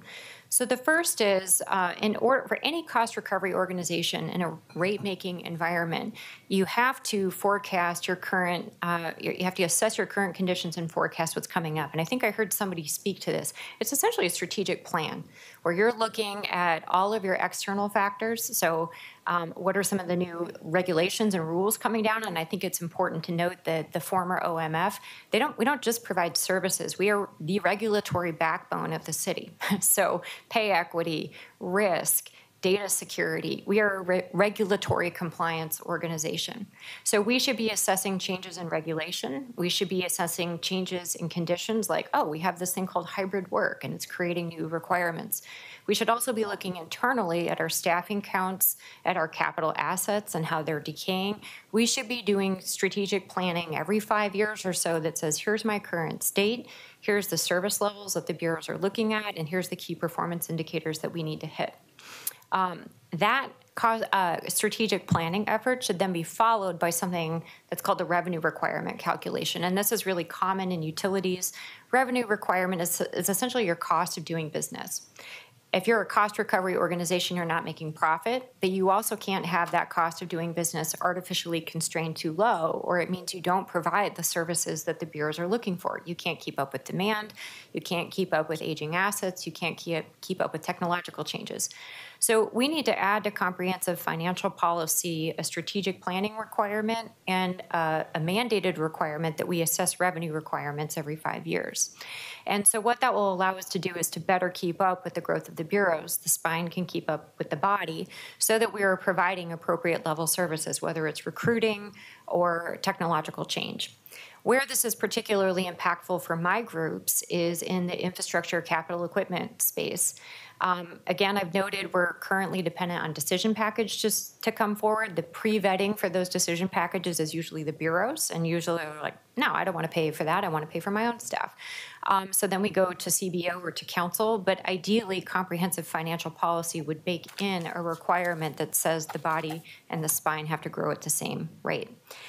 So what happens without this? It's challenged service delivery. It's huge unplanned capital investments. Portland Building is an example. Kirby is an example. And overall, it's just a lack of understanding about what the financial forecast for the overall city should be. My personal example for this, I'll pick facilities. Again, billion-dollar asset base. Just as an example, we should be withholding $32 million a year for capital asset maintenance. We are actually withholding $7 million a year. That means that every year we're short. Every year we are starting to prioritize repairs not based on risk, but based on what we can afford to do. And it pretty much means that every time we sneeze and we have a project that's more than a little bit, we're bringing it forward to council, and it's really thought of as a discretionary project when in fact it's a required project. You can think of the Justice Center electrical bus as an example of that. That's not a discretionary project that has to happen. Over time, over 20 years, our needs have grown to about $500 million. And so again, I noted that that's 50% of the value of our asset base if we were to just reconstruct that like for like. That's a huge proportion of our asset base that needs work, and it's the cumulative impact of 20 years of poor comprehensive financial policy. And the impacts of this are notable. It means essential employees are not working in safe conditions. It means essential city functions, particularly police, are not in assets that really work for them. 911 center needs to move. There's a whole host of issues there when our capital is baked into this model as well and it's artificially constrained. It's a manufactured crisis, and it's one that the city administrator will need to address. I'm going to now hand it over to Jeff Baer, who's going to speak about this same phenomenon, but for technology. I think there might be a question. Yeah, I just, Maddie, back on the last slide, the 32 million, are you calculating that based on the 3.2% of $1 billion in assets? Do we know, and we deal with this in each of our bureaus, the following. When we have a target like that that's calculated by some national group that says you need to target this amount, right? Based on that, we should have 2 additional fire stations in the city of Portland. But that would be an ideal world. But do we know of any cities what cities actually fund to that level? I mean, is there any? We have done some benchmarking studies. It's hard to compare. I know, for example, Multnomah County actually funds its capital assets a lot higher than we do. Their cost per square foot withholding is a lot higher than ours. We looked at, I think, King County and the city of Seattle recently. They're kind of around where we are. You can look at universities. They're way higher in terms of their capital maintenance, but there's also an incentive there for them to do that. Dorms are exciting and you get people in, so they're kind of revenue generating. So yeah, we have done some benchmarking. This figure actually comes from the Coast Guard, and basically what it is it's 3% of the replacement value of our asset base, and you can think that basically says every component part of your building has to be replaced once in a 33-year period. So some things don't, like your foundation, but some things require multiple life cycles, like your HVAC systems. So it seemed reasonable. It's commonly used, and if we applied it, that's where our withholding would be. And it just speaks to our challenge as budget oversight, right? That we have competing demands that are made pointing to some best practice, quote unquote, best practice that we need to be targeting towards. Again, I use fire just because that's what I live with every day. We should have, given our population and travel times, you would argue for 2 additional fire stations, but then you compare it to gaps made, in other bureaus, targets towards what they want to do. So it's just, I don't know what the right number to use. I think all bureaus look to the national best practices or hope for as a benchmark. But thank you for clarifying. Mm-hmm. Could I ask a follow-up question? Back in 2019, this council passed an asset management plan and it established the rules for asset management. How this seems to be contrary to what was in that plan. Yes. So we were, and maybe Mike, this is a question for you. Part of that plan was to receive an annual asset management report. Have we received that? I'm not sure about this year, Mr. Mayor, but I know that previously, at least in my time with the city budget office annually produced, and I think with the help of CAMG, produced a report for council regarding assets and deferred maintenance on different asset classes. I haven't seen that this year. Okay. March. Okay, so it shouldn't just be a one and done report. I mean, the council passed it as its asset management policy, and therefore it should be baked into the budget process. And I guess I'm confused as to why it hasn't been. Because if what you're telling us is true, we have been ignoring the asset management plan that the council already approved. Yeah, my understanding is CAMG produces the report every year, and that checks a box. That's a lot different than what the funding to address the findings of the report, how that funding is governed. And so thus my beef with comprehensive financial policy is it essentially puts decision-making for facility investments, OMF facility investments, not even really in the hands of council. There's a part to that where you have to go to the bureaus and say, hey, bureaus, do you want to pay for this? Well, the answer is no. Then it goes kind of next step is city budget office, next step is council. And I don't want to belabor this too much. This probably isn't the right forum today, but I guess, I'll be looking for follow-up on this question because I feel that this should be baked into, frankly, the baseline that the council receives before we even get to the question of what is available in the budget, what's discretionary. I mean, the council already agreed that we wanted these capital assets to be appropriately managed. And we created a program to do it that was a pilot, admittedly, with $50 million, the Build PDX program. But we also passed a companion set of policies. And I think it was the assumption of the council back then that they would be built into the budget. They would be structured in. And it seems like that didn't happen. And so maybe Sarah, I'm sort of looking to you also. I feel like we need to do a little bit of excavation here and find out what the intent was, what happened, and why we're not working it into the budget. And then make sure that as we, hopefully lay a path for success for the incoming mayor and council, that be part of the structure of our budget process. As Michael said, better than anybody, enterprise-wide. That's what I would like to see. A quick clarifying question, which I think builds off the issue you're pointing towards, Mr. Mayor. And I don't know if anyone at the table is in an ideal position to answer this, but in our next form of government, sorting out the financial policies that we're talking about, does that responsibility live with the city manager or does that live with the council? You are putting your finger on the problem. I don't think anybody has ultimate responsibility for the implementation of that policy. And that's my problem. Yeah. We need to know how that policy actually gets baked into the budget process. My personal opinion, and other people can disagree, is that by the time the program offers and the CAL come to council, that should already be baked in. Yep. Because the council already directed that be the policy of the council vis-a-vis capital asset management.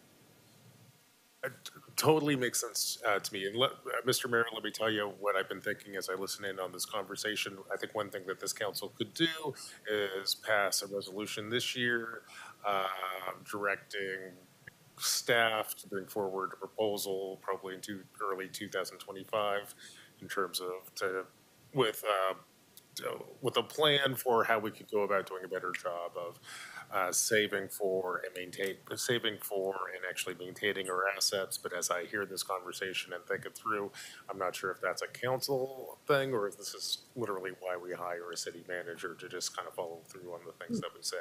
So now I'm not sure. Well, Commissioner Mapps, if I may, I have no doubt that a council who believes that this problem that we're facing regarding capital maintenance is as big a problem as we seem to believe it to be, they'd hold the city administrator accountable for making progress on that problem, who in turn would hold probably the chief financial officer and whatever group we put together for asset management, hold them accountable for making sure that this discussion occurs at an enterprise scale and we're able to bring council choices. To answer the more practical question regarding, and we'll do some forensics on the policy that the mayor alludes to and find out exactly what happened, but I'll tell you from a practical perspective, if in fact we did bake in these numbers or something like these numbers into CAL, and it would be a significant operating trade-off to the day-to-day operations of bureaus, significant. And so I think we all need to come together and think about what's appropriate. I mean, to Commissioner Gonzalez's point, is 32 million the right number for the $1 billion base in facilities? Maybe from an industry standard. Are we willing to make the trade-off of 25 more million dollars a year, not going to direct service to residents of Portland? I don't know. But those are the kind of trade-offs that the practical question, and when you get to the practicality of it, that question gets you down to those kinds of trade-offs. And that's been the challenge for the city. Well, Mike, and you don't have to do it today, unless you know how to do it today. Thank God. But tomorrow is fine. Yeah, tomorrow. Yeah, Yeah, tomorrow's fine. But if you could provide this council with some guidance on what we can do in the next 10 months to tee this conversation up for either the next council or the next city administrator or the next mayor, that would be really helpful. Certainly one of the things I think I'd like to do with the time I got left in this building is to make sure that we make progress on this. I think that there's probably a consensus on that to some degree amongst my colleagues. Lots of subtleties, do we move from 7 million a year set aside for capital needs to 32 in 1 year? Maybe we ramp it up. I don't know, but we got lots of smart people in the room, and I hope this conversation doesn't get lost as we struggle with all the other things like redesigning City Hall and finding office space and yada, yada, yada. We'll talk a little bit at the end of this presentation about what to expect in the next 10 months while you all are still in charge of the city, and we have an obligation to think our way through what is the next wave of changes that we would like to begin to institutionalize as the new council and new administration come on in 25. And this would certainly be one of those questions. Absolutely, Commissioner. Thank you, Commissioner Ryan. Yeah, I know we're on a tight timeline. I just want to underscore, thank you for igniting a compelling conversation. So what I heard is that we passed a policy that gets to the failure of our capital asset deferred maintenance issue in 2019, and we just didn't implement it. And we're now pointing fingers at who was responsible. Well, it's both. It's the people that are elected, and it's also those that are getting paid really good money to manage this process. So let's hope that we really do dig into this forensics of this issue, and then make sure as we go forward we start to set the right tone and culture so that we don't have to be here again in 4 years. Thanks. Mr. Mayor, if I could, just real quick. Oh, welcome, yes. I'll work with Sarah on your primary concern about what happened Can to you introduce yourself just for the record? I'm sorry, Tim Grew, City Budget Officer. I'll work with Sarah on the core thing that you brought up about that policy and what has and has not been done. But I do want to remind you of the things we do have in the budget. We require the bureaus or funds to have 5-year capital budgets. And it's up to them to how they incorporate that into the forecast. So we have that information in the budget process. On the financial policies, those are regularly reviewed with the council on a periodic basis, I think every 2 to 3 years. And they are incorporated. You can go into the city's budget document. You can find all of those policies in there. Theoretically, we should be complying with those policies.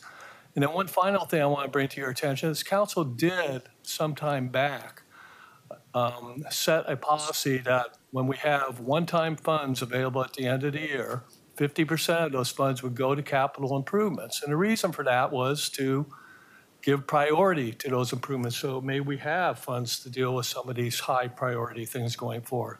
Unfortunately, because of other priorities or whatever, we haven't for several years now had the ability to fund that. The money goes elsewhere.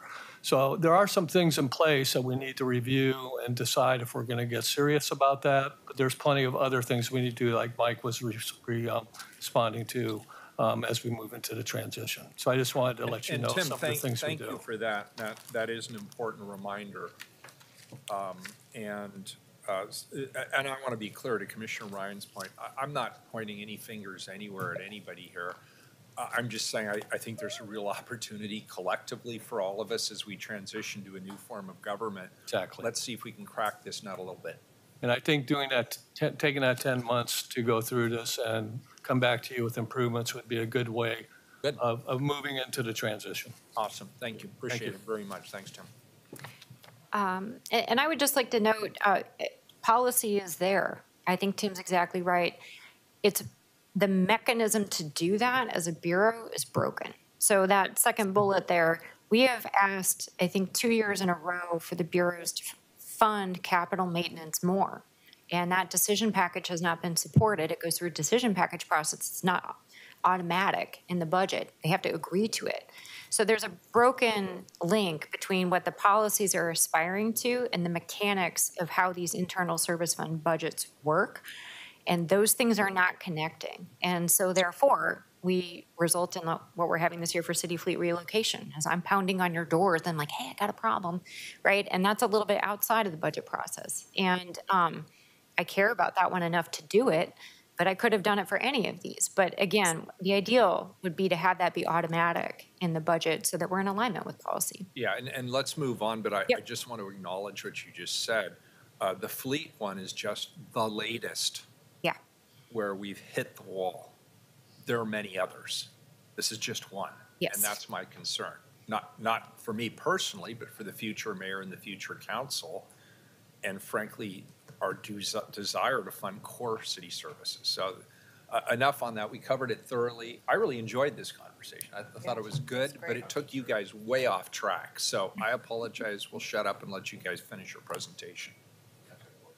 All right, thank you. Good morning, Mayor and City Council members. I'm Jeff Mayer. I'm the Director of the Bureau of Technology Services. And to a large extent, you'll hear a similar theme to what Maddie was saying on the capital side, that we're looking at some pressures that are building up on the internal service funds and the operational side.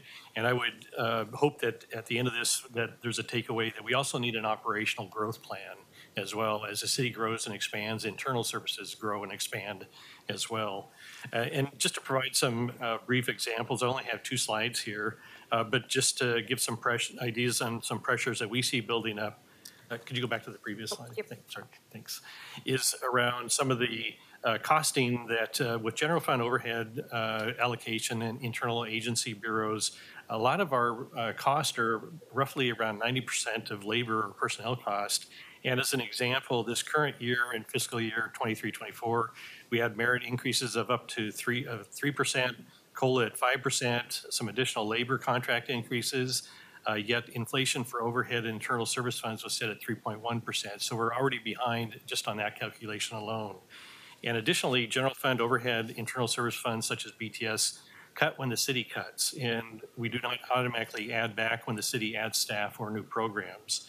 And so we periodically will come up with new large or big ad packages that based on previous year cuts that have come up and by unfunded city growth. And so the net result is that we hear complaints. There's a lot of pent up demand. Bureaus are frustrated by slow turnaround times and for all of our internal service funds. And as we stretch our staff thin as we move forward. So just to highlight some of those different areas, and we'll move to the next slide. And I want to highlight a couple of different case studies specific to technology services. The current technology environment is increasingly complex and dynamic, while our funding methods are based on maintaining the status quo.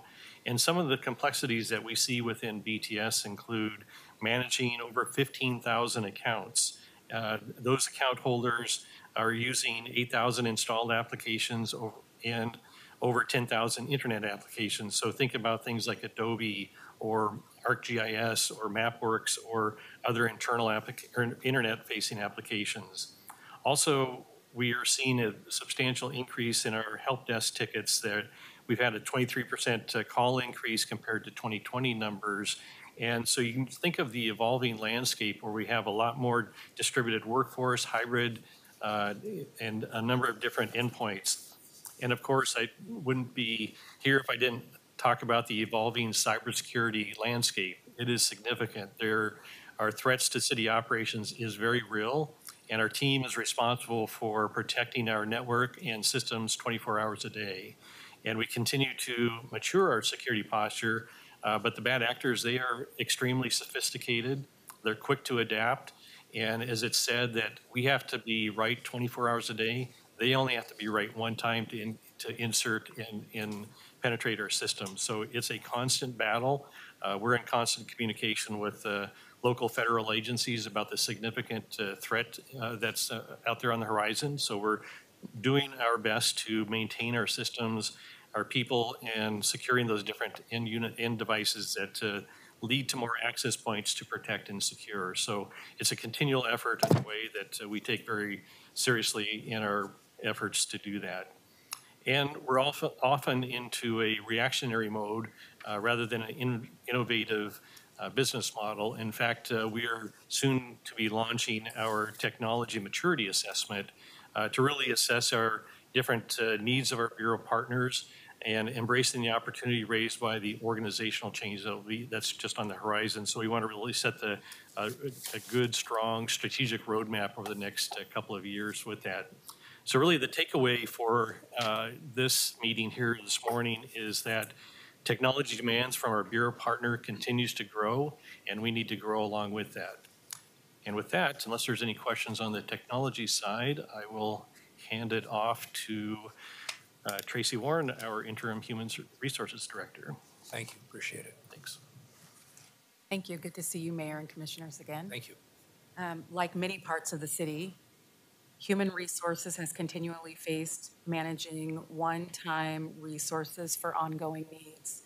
We are grateful for the support we received from Council last fiscal year, which began shifting that pattern, and look forward to continuing future discussions around budgeting solutions that fund ongoing needs with ongoing resources. In many cases, pandemic programs funded efforts that had ongoing needs, such as the state of Oregon's newly developed program, Paid Leave Oregon.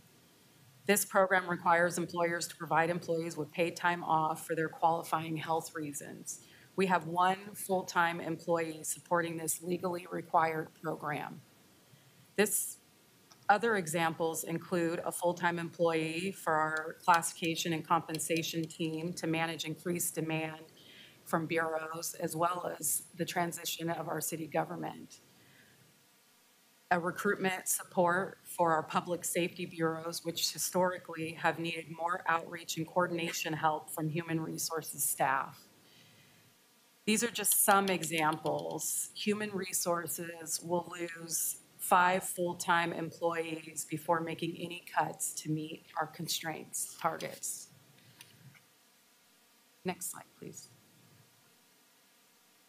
Losing one-time resources has a broader impact on the Bureau of Human Resources and the city as a whole. We've seen increased turnaround times and more delays across most of our work areas. Our Bureau customers are becoming increasingly frustrated and need our support to carry out their missions. Staff are responsible for carrying out large workloads that are leaving them feeling burnt out and ready to find alternative employment. We are often faced with making decisions that prioritize legally mandated work and making cuts to programs like People and Culture. As you'll see when you review our cut package, we are planning to cut 1 of 3 remaining positions in our People and Culture program to meet our constraint target. That means we'll have to cut back on community and staff outreach that is vital to an important goal. Developing a healthy workplace culture where people of color, people with disabilities, people who identify as LGBTQIA+, and others not only come to work for the city of Portland, but also stay here and have great careers and move into leadership roles. That team is also stepping up to help lead change management training and a change ambassador program to support the city's transition of government. We hope that you will take all of these things into consideration, and I'm happy to answer any questions about the programs within Human Resources. If not, I can turn it back over to Mike Jordan. Commissioner Ryan, I think, has a question. Yes. Thank you so much. I know that the mayor asked that the public safety bureaus not be touched in terms of the cuts, and yet the recruiting support is actually targeted for the public safety bureaus. So tell me a little bit more about that decision. I know you didn't have good choices, so I have empathy. Yeah, I mean, the choices came down to legally required work and work that's not legally required.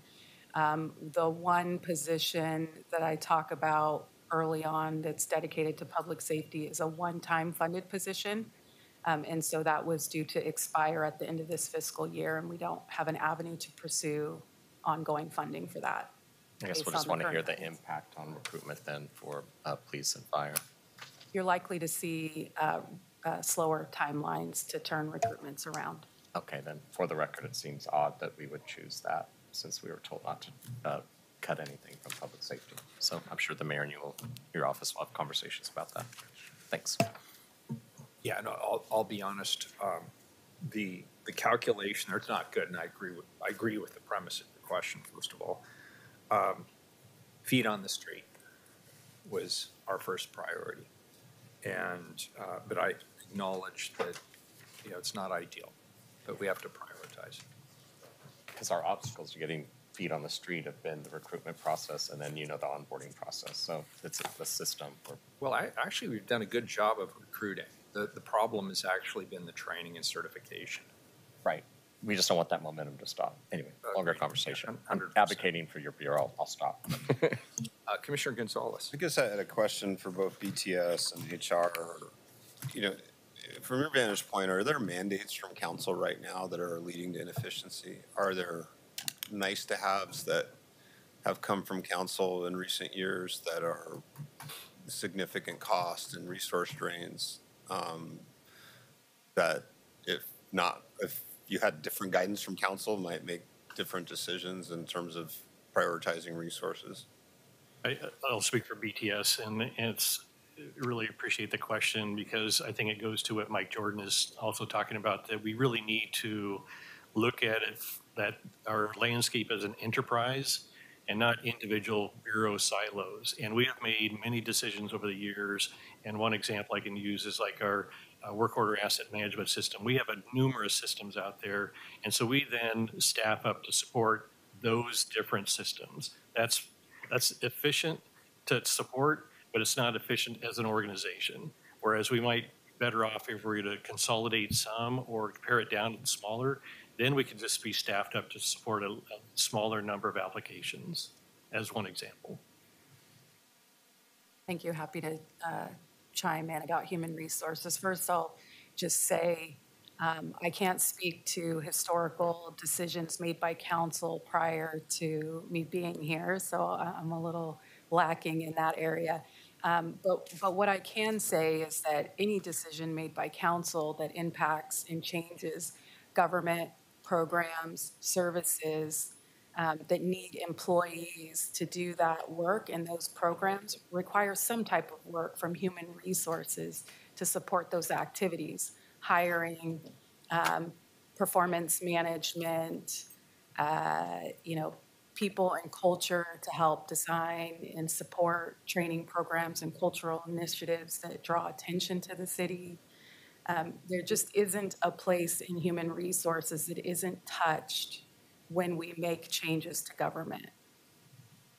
Yeah, when you're in bureaus that are facing a target of 5% cuts, then you likely embed in some of your suggestions things that you think you're having to make tough choices. You're prioritizing, saying we'll take the cut here, not somewhere else. But as you go through that process and evaluate the things that you think you have to do because of mandates from council, not because of state law or federal law, then it would be helpful, for us, because there may be space to reevaluate what we've previously told you had to do if it is creating real cost and inefficiency in a tough year. Yeah, real quick, what I've observed with HR in my role way up here, when you can just kind of see things and you get hunches, is that a lot of the bureaus have built systems because you're not staffed properly to be resourceful and to turn around. So I hope that as we talk about enterprise and we actually start behaving like an enterprise, we look at where those redundancies are and where the bureaus built those shadow systems, and then we think about how we can efficiently look at combining them, building them together. So maybe, hopefully, soon we'll have a different conversation. I just wanted, while you're up here, Jeff, you've taken on your area, right? The responsibility of other taxes for Metro and for county, right? The revenue collection of that? Is this you're the wrong? No, that might be the revenue. Thomas Lanham, is that your? Oh, yeah, sorry. I don't get a lot of face time with all of you. It's nice to see somebody in person and on a Zoom. Okay, they're not here today? Are they part of this? I just wonder if we have good IGAs for those, that work that we're doing, which is why everyone thinks the city is doing everything, because we collect taxes for everyone else. We do have IGAs for those things, Commissioner. Right. And I believe, I know Thomas is out today, but there may be somebody from Revenue that can speak directly. But I It's know cool. we have a lot to IGAs. that- cover. It's just something I hope we keep looking at. And I know there's a lot of customer service connected to that and a lot of angry people on the other end of the line. So, yeah, thanks. I was just going to say that, yeah, that is Thomas Lanham. So we do have metro and county contracts for collection of the BIT and the PIT, the personal income tax and the business income tax. So that leverages the work that the Revenue Division does to collect other resources. And so, yeah, we can follow up with that. And hopefully those IGAs are working out and we're actually, we get the resources to do that service. Yes.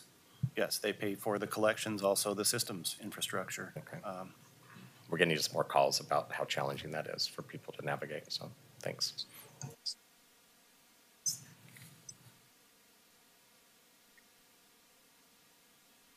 So I know we're running out of time, so I'm going to really quickly close.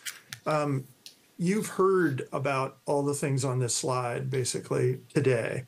Maddie has made very clear, and I think Jeff also, that the model we use for how we think about the relationship between direct service delivery in the city and indirect service delivery has some foundational challenges that we've got to get over. And that involves planning. It involves working with the elected body so that there's a good understanding of the relationship. But most of all, and this gets a bit to the right side of this slide, and that is, how do you think about this organization at an enterprise scale? And can there be efficiencies created? And can we all agree on that relationship between indirect service delivery and direct service delivery? And how do we put the systems in place that keep that balance, that relationship appropriate over time as the city grows, as the city changes direction, as the regulatory environment changes? We need to do a better job at that. Maddie touched on the strategic planning and efforts to make that a stronger relationship. The opportunity in the center of the slide that comes with our ability to look at this governance change and be more strategic and think about the organization at scale, I think is going to present us with many opportunities. I can tell you from running a bureau for a few years that I can't remember who said it right now, but when I couldn't get service from internal service providers, I figured out a way to get it done inside my bureau and to augment the service. And so I think when we look at an enterprise scale and we think about all the people who are doing some aspect of this work that we charge the internal service bureaus in doing, I think we are going to find that there's a significant amount of human resource devoted to making these things work. And I think it's incumbent on us to think about these things at that scale and try to find the opportunities that I think are there for us to be more effective, ultimately more efficient, and you know, deliver a better service to support our employees. And that's what this is all about, really. It's how do we support our employees to do great work out in the field for the residents of this community. And so I just think there are significant opportunities coming. We've talked about them a lot today. Commissioners, you've noted those opportunities and the challenges. And I think the next 10 months, we've got a fair amount of work, but also really huge opportunities to bring back different approaches to these, what have seemed like perennial challenges. And I'll stop there. I know we're near time. I just have one comment. Commissioner Gonzalez. Mike, I really appreciate your comments. I think there are no doubts there are substantial opportunities for efficiency and potential redundancies in the city org as we think at an enterprise level. Again, offer a couple of observations, both in seeing what public safety and community safety have gone through and then previous private sector when you open this can of worms, however, because it's complicated. One of the other pieces that comes up is service level standards, right? As we look to centralized delivery of services to bureaus or departments, and I put this under the governance heading, what are the expectations of service in delivery on those internally provided across the city? And there are going to be bumps in that road, even if on the long-term path it's going to lead to efficiency. You sometimes lose, real expertise in a particular area when it's centralized. Again, you know this, the city's been through this in different ways a million times. I share with you optimism that there's going to be some real opportunities for efficiency, and I think big picture, I would just put the little caveat, seeing both what's gone through public safety to a certain extent. There's been some wins there, and there's been some things that are rough, and it's just an ongoing sort of balancing act on how we drive the efficiency and still also drive the internal high quality services that sometimes need, context specific appreciation, that when you get centralized, that it's just more complicated. Fully support the movement though. Totally agree, Commissioner. Commissioner Ryan. Yeah, thank you, Mayor. Mike, I was the one that actually said that about an opportunity to look at those efficiencies. And my question then to you is, this is urgent. So what can we do now with our current bureaus that, in my experience, have always, I don't think they wanted to create shadow systems for HR and for procurement. They're forced to move the work. And instead of pointing the fingers, this is just what happened. And I think we should just need to accept that. And then what action can we take now to do an inventory of this and then make some suggestions in this budget cycle on how we can move forward with greater efficiencies? Hearing that we have to keep waiting for this miracle worker, city manager, bless their heart, to fix all this at the beginning of 2025, and then everyone thinking that it will just magically happen in 6 months is, of course, not going to happen. That's not how culture changes. So we're getting at the culture of the city of Portland has been behaving this way for a while. So what are we going to do today to start to behave differently? Because practices eat policy for lunch, as I always say. Clearly, we passed something in 2019, but we failed to implement it. So it's like, what can we do now as leaders to implement better behaviors so we can get at this efficiency equation? Well, first of all, Commissioner, I appreciate the comment, and I think as your offices appoint interim deputies, and we can begin to work together to have these conversations with bureaus and with subject matter experts, both in the central services, but also those buried in bureaus right now, and do the assessment of where is that human resource? What are they doing? Can we be more complementary in how we distribute the human resource, how we deliver service? And then back to Commissioner Gonzalez's question or comment, for me, this is really about dual accountability. The people who do this kind of work have to be accountable to a policy or a law or a boss that sets a standard of practice and a level of service, and have to be accountable to a customer. Now, we all have to do that, but our culture has not figured out how to manage that dual accountability in a way that in real time, our people manage that tension and do it efficiently. And so that's, for me, the big culture shift. And you're right, we can't just wait for somebody to flip a switch in January 25 and, someone will come save us. We have to start that work right now. And that's my anticipation with the folks that you appoint into these interim roles, that we work together with the bureaus and have that serious conversation as soon as we can. Commissioner Mapps. First, I'd like to ask Keelan a question, just some clarification. I'm getting mixed signals on what time this meeting officially ends. Noon? Okay. Everyone seemed to be rushing towards Okay, that's my understanding too. I kind of got the impression some folks might have been trying to get out of here at 11:30. I won't keep us here to noon. I do have a couple of questions and or issues I want to highlight. I think I can do this quickly, 5 minutes or so. And actually, I'd like to pull up, if we could, can we pull up the slide deck? And I think the first slide I want to highlight takes us to city operations constraint targets.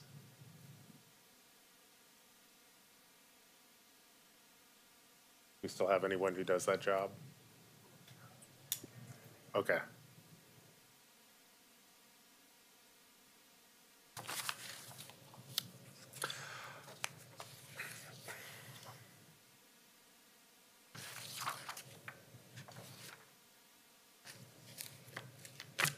Great. That's it. Thank you very much. First, a general observation, which I think I noted earlier.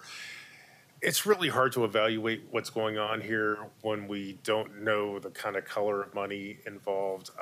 You know, if the mayor has said, let's have a 5% reduction in general fund expenditures, it would just be really helpful to kind of know that how much of that human resources or 311 or whatnot is funded through general funds versus something else.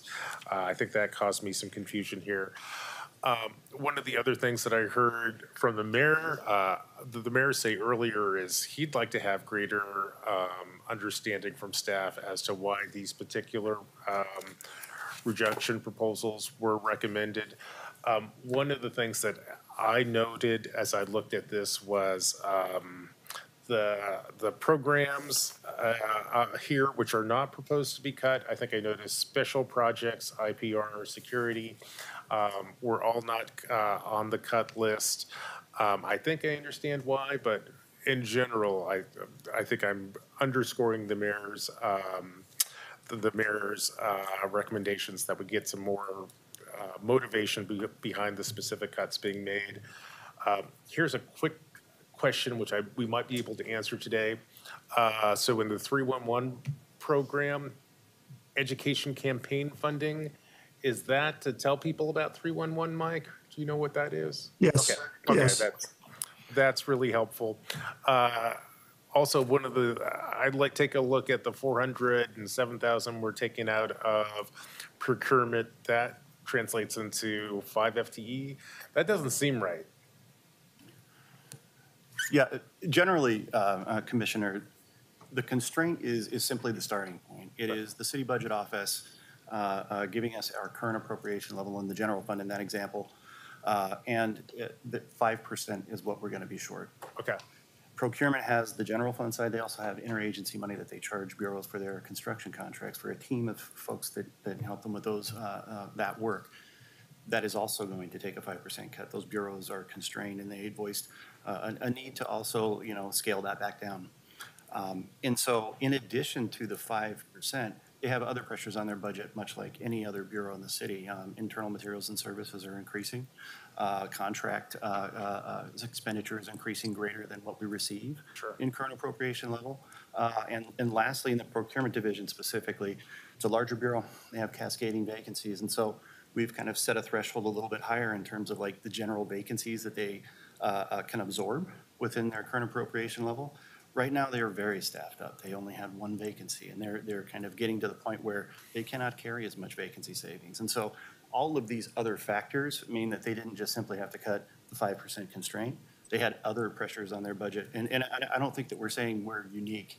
This is across the city. All of the bureaus have different pressures on their budget above the 5%. And so in that particular bureau, there were some acute issues. The longstanding vacancy savings factor that they're now, with human resources they worked very hard to staff up. So those are a couple factors that. Okay, I'll have to process some of the things that you shared there, and I do appreciate your clarification. I think my instinct here is that you're you're getting rid of 5 FTE, and that saves $400,000, and that seems like I'd imagine these FTEs are a lot more expensive than that. Yeah, we would have to be happy to circle back around and give you more. Okay. It was kind of tough to put together a slide in terms of what we're cutting. And so we have, it's both the general fund money and it's other things, internal service charges. So, we have a column there that we want it to be close to 5% because, Okay. then the math doesn't work. Yeah. There are other factors that they have to cut more, but we definitely be,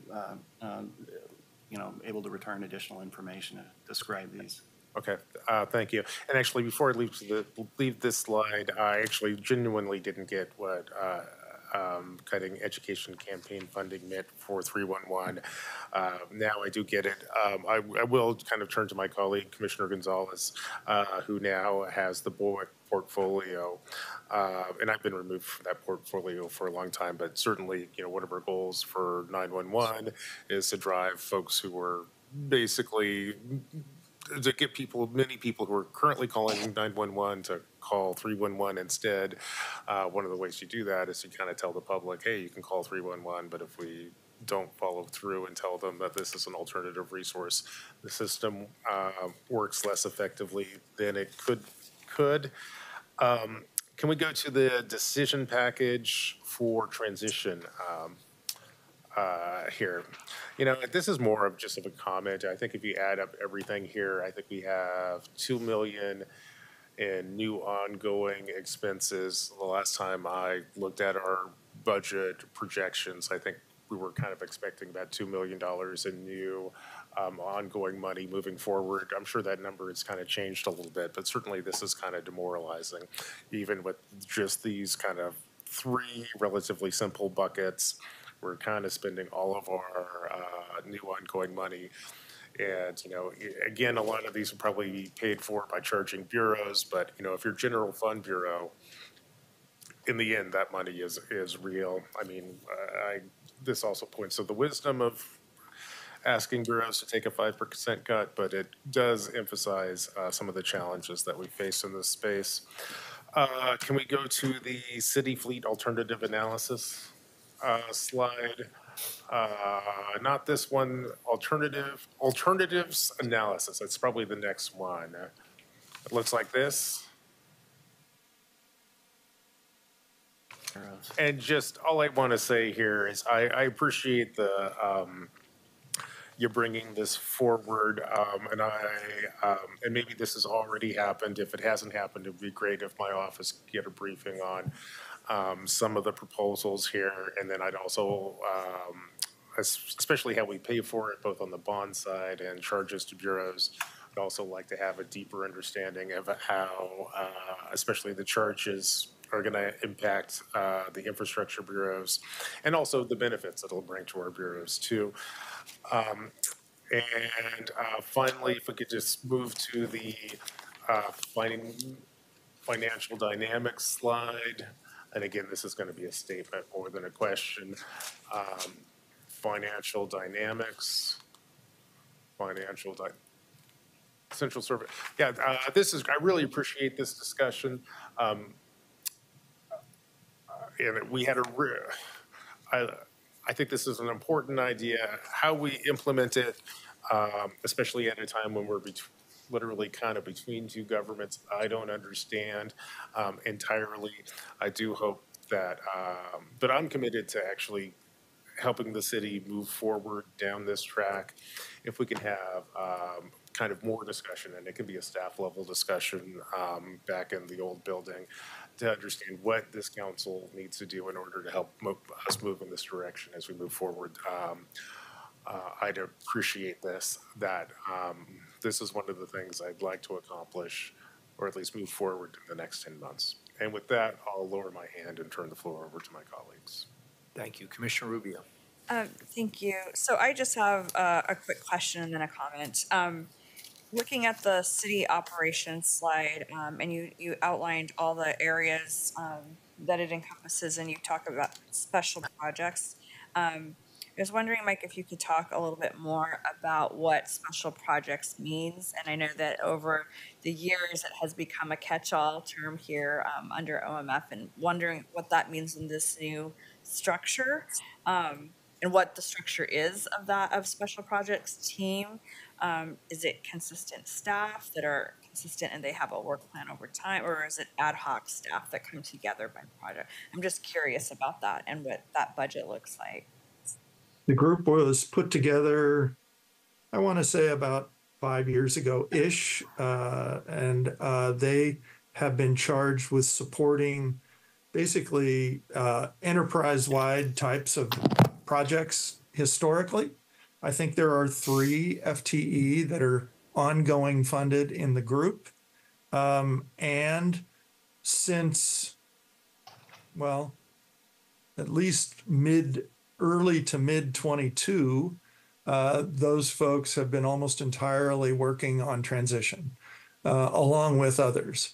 And so when transition is complete, at least I would anticipate those, at least the 3 ongoing folks, returning back to probably much of the work that you all have talked about today, about how would we engage and support leadership at the city, working with bureaus and subject matter experts on improving the very processes that we talked about today. That's been the charge of that group historically. I would expect just from today's conversation, there is years of work for that group to support, given that it's 3 folks ongoing. And they would probably report directly into the DCA of operations. That's my anticipation. And they have, I'm just assuming they probably have the experience then to be multidisciplinary across all bureaus to do that function if they're ongoing? They've done that in the past, so I'm assuming that would be the expectation, that they do that in the future. And obviously the situation is somewhat different now when we have a city administrator and a deputy and you have a whole different structure. But I think a lot of the support of a lot of the conversations that we've had today is really the idea behind having that level of professional support to run those kinds of projects. Thank you. And so just my last comment was, and I really appreciated Commissioner Ryan's comments about the urgency of really addressing some of these areas that you mentioned about figuring out internal alignment while also managing the external. It was a really good conversation.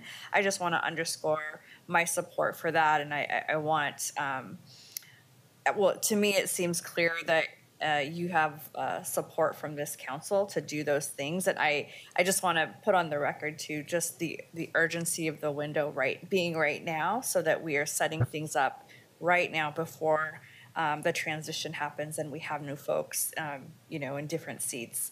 I think that's a critical responsibility that we have to set it up for success. So we support you doing what really needs to be done in these last few months. I appreciate that, Commissioner. You should have in the next maybe 2 weeks a work plan that we are putting together right now for the rest of this calendar year at least. And I'm sure some of it will bleed over into 25. And many of the questions that we've engaged in today will be on that work plan. Great. Commissioner Ryan? Yeah, thank you, Mayor. And to continue to make the point, when you look at the city operations constraint targets, that slide, and you mentioned human resources and procurement, and again, those are the 2 that I think all of us, anyone that's had this job probably for a while, have heard about those internal service challenges. And so really what we're trying to get at is help us prevent the whack-a-mole of, okay, so we cut these central services and then that shadow services could actually increase. So we're trying to put a stop to that. And I know we're repeating this, but it just seems like now is the time. And I think there's a way to maybe avoid some of the HR and procurement cuts, and especially the point I was making earlier about in the areas that we have priorities for, which is public safety. I think 311 also is in that category. It is I can't think of a program where Portlanders have, when we explain to them that it exists and they start using it, you actually hear people say, I've finally been listened to. I finally felt like someone knew what the real problem was. So whether it's public safety, whether it's homeless services. A lot of people don't know where to go, and they just want to report that it's not just like 10 people are on our sidewalk, 10 people on our sidewalk, and they're doing drug and sex trade all day long, and it's really making it hard to run my business. And they're the one phone call that actually listens to that and then gets into the system. So please, let's not cut something that people are actually positive about. And with that, I'll just say good luck and go hard and be radical. Thanks. Great. Thank you, Commissioner Ryan. Commissioner Thank you. Gonzalez. I do want to level set on one set of 301. I share the general comments about educating on that. There is a middle number that is relevant here. It's our non-emergency 823-3333. And they are all part of an ecosystem of how the community engages with the city, life-threatening 911, other sort of crime and issues was your non-emergency, and then 311 is general information. They are all part of a similar ecosystem. They do serve different roles, and but in general, I support protecting 311 precisely for the reasons alluded to. It does alleviate both emergency and non-emergency through BOAC. I want to bootstrap off of some of what we've got on the transition decision package, as well as some conversations I've had with some of my colleagues over the last few months. And Mike, maybe this is really a question for you. You know, the basic methodology we employed over last year was that we looked at span of control. We tried to consolidate our bureaus in a logical way. In the outcome, when you look at the expense of the new DCAs, is we've added this new layer of bureaucracy, and we can talk about the benefits or how that compares to private sector. I think those are all relevant discussions. But what we've never really done is what I would think of in the for-profit world as a true restructuring analysis, bringing in outside consultants to analyze where are the redundancies, because it's hard to do just internally. It's hard to just have folks that are in the organization make that assessment. And I'm open to that conversation this year. That's going to be not a small spend. That's, and sometimes consultants will come in and be helpful. Sometimes they won't. But we are going through a once in 100-year restructuring. And there's a lot of political elements to that and community engagement components that are really important. But the hard analysis of where is there true redundancy, where are things that, we can't cut 5%. Because it's just too core. That we haven't engaged in that as a city, and I guess it's just coming home when we're talking about sort of what I'd call our central service providers in the city, and looking at the decision package for transition, where there's some real cost there for the DCAs, and I just think that outside help may be helpful here as we make some very significant decisions over the next year about relative priorities and where to spend the dollars. I just want to support what you just said, 100%. I think that outside help is, and that external view can be very helpful for us in reflecting what we're not saying to you. Thank you. Commissioners, I couldn't agree more. I think you do. I think there are certain questions that are almost impossible for the organization to answer itself. There are too many interests, too much history, and it makes it really, really hard. I've done it both ways, and there are times and places for both.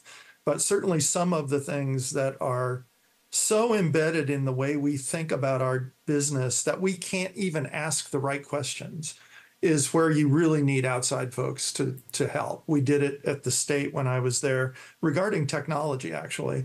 And what we found out was everybody loved the technology people. They just loved them to death. They thought they were huge business partners, but they were way too busy, and we don't have enough of them.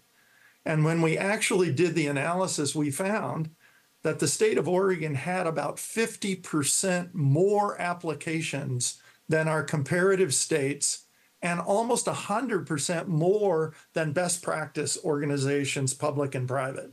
And so we didn't have enough technology people, but the problem was they were doing the wrong thing. They were chasing applications. And I would submit to you, it's not as bad as the state, but because of our independently managed bureaus for now the entire technological era, I would venture to say that the folks at BTS are chasing applications. And we proliferate applications every year in every bureau. And so we don't even know the questions to ask ourselves without outside help. And so I totally endorse what you're saying. It's just the right areas to bring outside help in. If I could jump in here, I'd very much like to see that analysis too, but being realistic and looking at the calendar, I don't think that there would be time to actually launch that analysis and get it back to us before our terms are over, or at least we make some really major budget decisions. It took a couple of years at the state commission. That makes sense to me.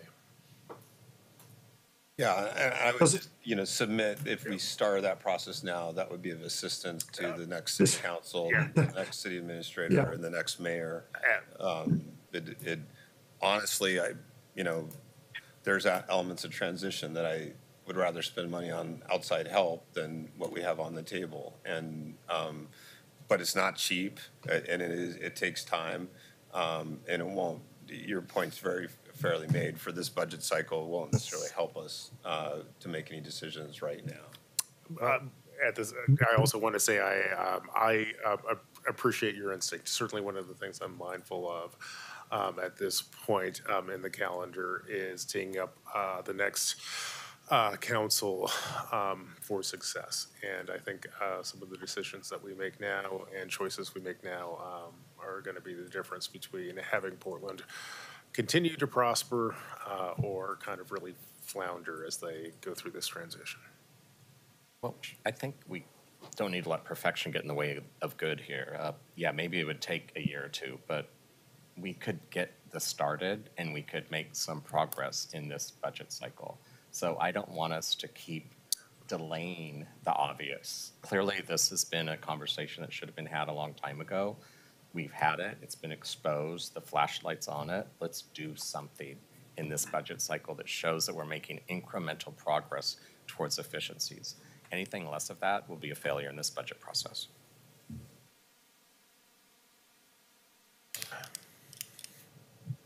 Great. I think we've come to the end. Well done. Good discussion. Thank you to all of our incredible staff. It was an excellent presentation. We went down a couple of rabbit holes, but they were really interesting conversations. So thank you all. We're adjourned. Yes, Mr. Mayor, I'd like to thank the council for the conversation too. It was really great, really helpful. Thank you. Thank you.